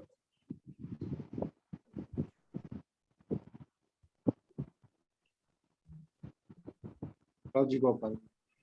So I would like to share, anybody would like to share their thoughts? Rajagopalan sir. Rajagopalan ji. Rajagopalan ji, would you like to share your views? Yeah, could you hear me? Yeah. Yes, sir. Please, sir. Go ahead, sir. Excellent. Very nicely you have projected everything. The tools and implements what we have shown invariably covers mostly post or Iron Age, isn't it? So our agriculture has started much before that. That is what the perception is that. So Definitely, at sir. that time, Yes, sir. is there any reference wherein they say that for a particular type of crop, this much depth you have to go for particular thing? So especially in since you are a person, you can understand in I don't know the equivalent word in Telugu or Hindi or something. In Tamil or especially Kumbakonam side, Tanjore belt, we used to say that Nanjai and Punjai. Two types of crops which are been developed those days. It is classified. So for each one of them, they have deciphered the depth up to which the furrowing has to be done, how much distance has to be kept, and all these things also have been discussed. That is what I heard. But I don't know, because you are the expert in this field, you have studied a lot. Is there any reference like that? Sir, definitely, sir. Because there should be references, sir. There should be references about the kind of soil, about the, as you said, no, Nanjai, Punjai, like that, different kinds of soil, we have definitely references. One, Abhilashitartha Chintamani of Someshwara Deva. You refer, suppose I am hunting for that book. I could get the 3 prakaranas in that book, beyond which I am not able to get. Because I am preparing for another paper, another presentation, for which I am hunting for materials. So, Abhilashitartha Chintamani, you refer. You see plenty of things, with regard to farming, with regard to agriculture. And one, I could suggest one more book, Shivatattva Ratnakara. Shivatattva Ratnakara also perhaps may be holding references for agriculture. Okay. So definitely in Brihat Samhita also there are the Brihat Samhita. Brihat Samhita is a huge encyclopedia. Everything you could get there. Excellent. Everything has been covered. So definitely there, sir. Definitely there. Actually, in fact, we had one lecture on similar subject, agriculture. I think our my learned friend Mr. Prabhakar is aware. There also I questioned certain things about this one only, about the water table and other things. So the thing is that for depending upon the then condition and present condition of the dryness of the climate and all those things, how the Kaveri Delta has developed, every area has got its own way of agricultural system. Isn't that? So she has discussed some aspects, and you also discussed. I think our if you both of you can interact and you can develop very better knowledge information can be there, and our publishers, especially Prabhakar Rao and team, wherein I am also there, we can have a comprehensive of these 2 integrated papers or something, so that we can have more information to the present day agriculture system. Very nice of you, excellent. And I'm really happy. Sir, Thank definitely, you. sir. Sir, definitely our ancient text throw much light on this front. Okay, for which we are asking what kind of season, what kind of fruits, what kind of vegetables have to be consumed. So everything there is this, sir. Because agriculture is a vast subject covering so many aspects. Okay, so it is not possible for me to cover every aspect. I have just shown to you a bit, okay, from that. Okay, in Krishi Parashara also it is there. How, sir? Pardon? Actually, Professor Swaminathan, you may be knowing one of our agriculture experts. Yes, sir. Yes, sir. Yes, sir. So I was having the interaction with him in one of the international seminars. So we are talking about the hybridization of these cereals and other things. But he was telling that I say that it cannot be a new one. It should have been mentioned in our different literatures earlier itself. So that hybridization of the crop, that different numbers are given in especially Tamil Nadu and all the places, Andhra and other places, Kaveri Delta. I think it should be there, because somewhere or other we are lacking some sort of information in between. That is what my opinion. He also agreed that yes, it should be there. Definitely, sir. There seems to be some missing links, sir. There seems to be some missing links, which we connect. We can give a good shape to our ancient Indian agriculture. How our ancestors, how our forefathers have. We need to dig, sir, a lot of information from our ancient literature. Definitely, sir. There is the crossbreeding technique. Sir, crossbreeding technique has been crossbreeding technique how to do the treatment of seeds, how to do the treatment of pits. No, pits. We are making pits. No, before we plant any, that is also how to treat the pits. We have reference to Abhilashitartha Chintamani, sir. In Abhilashitartha Chintamani, we have. And probably what kind of references we will get in other that we have to see. We have to do more research on this front. Excellent. Definitely, sir. Bahava dhanyavadaha. Yeah, dhanyavadaha. Now, Kumarji, would you like to speak? A little small suggestion, sir. Only one thing is, in Rigveda there is what is called a Akshay Sukta or Dhyutakara Sukta by Kavasha Ailusha, wherein he says Akshayar Madhivya Krishimit Krishasva.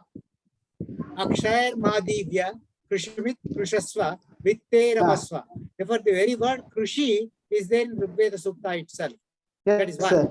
And then there are a pair of gods, Devata Dvanda, Shuna, Sira, where Shuna is identified with either Indra or Vayu, Sira is identified with Surya, sun god. Therefore, together the Devata Dvanda, Shuna, Sira, they are responsible for, let us say, the agriculture. They are the gods of agriculture. And then in Sita Sukta, that is called your Langala Paddhati is praised in a very great detail. And Shuna means Sukhakara Sparsha. Nirukti says Shuna is Sukhakara Sparsha. Therefore, it is the Sparsha that has to be made comfortable and happy for all the people concerned in this Krishi. Therefore, this Krishi Yajna has been described in great detail in Rigveda itself. And then iron is called Ayasa. Ayasa is in original Veda itself. Therefore, Ayasa is identified as iron. And that iron was not obtained from, let us say, mining, but it was obtained from meteorites which were falling on earth in plenty, and they were available at very low depths itself. And they were using that meteoritic iron for preparing all these implements. These are the three observations from the study of, let us say, science and Rigveda. Thank you. Thank you, sir. Any more questions?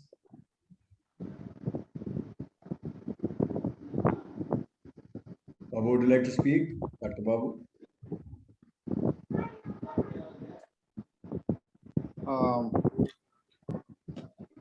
No, thank you. We'll thank everybody on behalf of Veda. Sir, sir, I'm Muralidharan, sir. Sorry to interrupt, sir. Sorry to interrupt. I'm Muralidharan. I just would like to tell you something, sir. Go ahead. Sir, sir, I thank the organizers, sir, because the Veda Samskruti Samiti, which gives a wider platform for the presenters to share their thoughts, even for the people, even for the audience, when they want to put forth any questions at the presenters, they are free. Because so though I attended many seminars wherein I presented my papers, this organization gives a wider platform, sir. So for that, I am offering my thanks, sir, from my bottom of my heart, sir, because the very debate or the very discussion, that is the fulcrum. That is the fulcrum. See, we have to debate. We need to hold debates. We need to hold discussions. So for that, you are giving a very good platform, sir, for the presenters, sir. Unlike other people. So I would like to thank you, sir. Thank you so much, sir. Thank you so much, sir. Dhanyavada. It's very interesting. It's our basic aim to get the people into the forefront and understand the subject correctly. That's why we are engaging these things like that. Thank you very much. Thanks for appreciating our efforts. Nice of you is announced to you. Dhanyavada. Dhanyavada. Now please close the session. Shall we do Shanti Mantram? Yeah, well, let us have Shanti Mantram and Chandanam. Sarve bhavantu sukhinah, sarve santu niramayah, sarve bhadrani paschyantu, ma kachat dukkha bhag bhavet. Om Shanti Shanti Shanti. Om Sahana Bhavatu. सहनौ भुनक्तु सह वीर्यङ्करवावहै तेजस्विनावधीतमस्तु मा विद्विषावहै। ओम शांति शांति शांति। सत्यं वद धर्मं चर सर्वे जनाः सुखिनो भवन्तु। गुरु ब्रह्मा गुरुर्विष्णु गुरुर्देवो महेश्वरः गुरु साक्षात् परं ब्रह्म तस्मै श्री गुरवे नमः। हरि ओम। सर्वं श्री कृष्णार्पणमस्तु। इदानीं Jana Gana Mana. When we Jana Gana Mana we will close this session. Hari Om.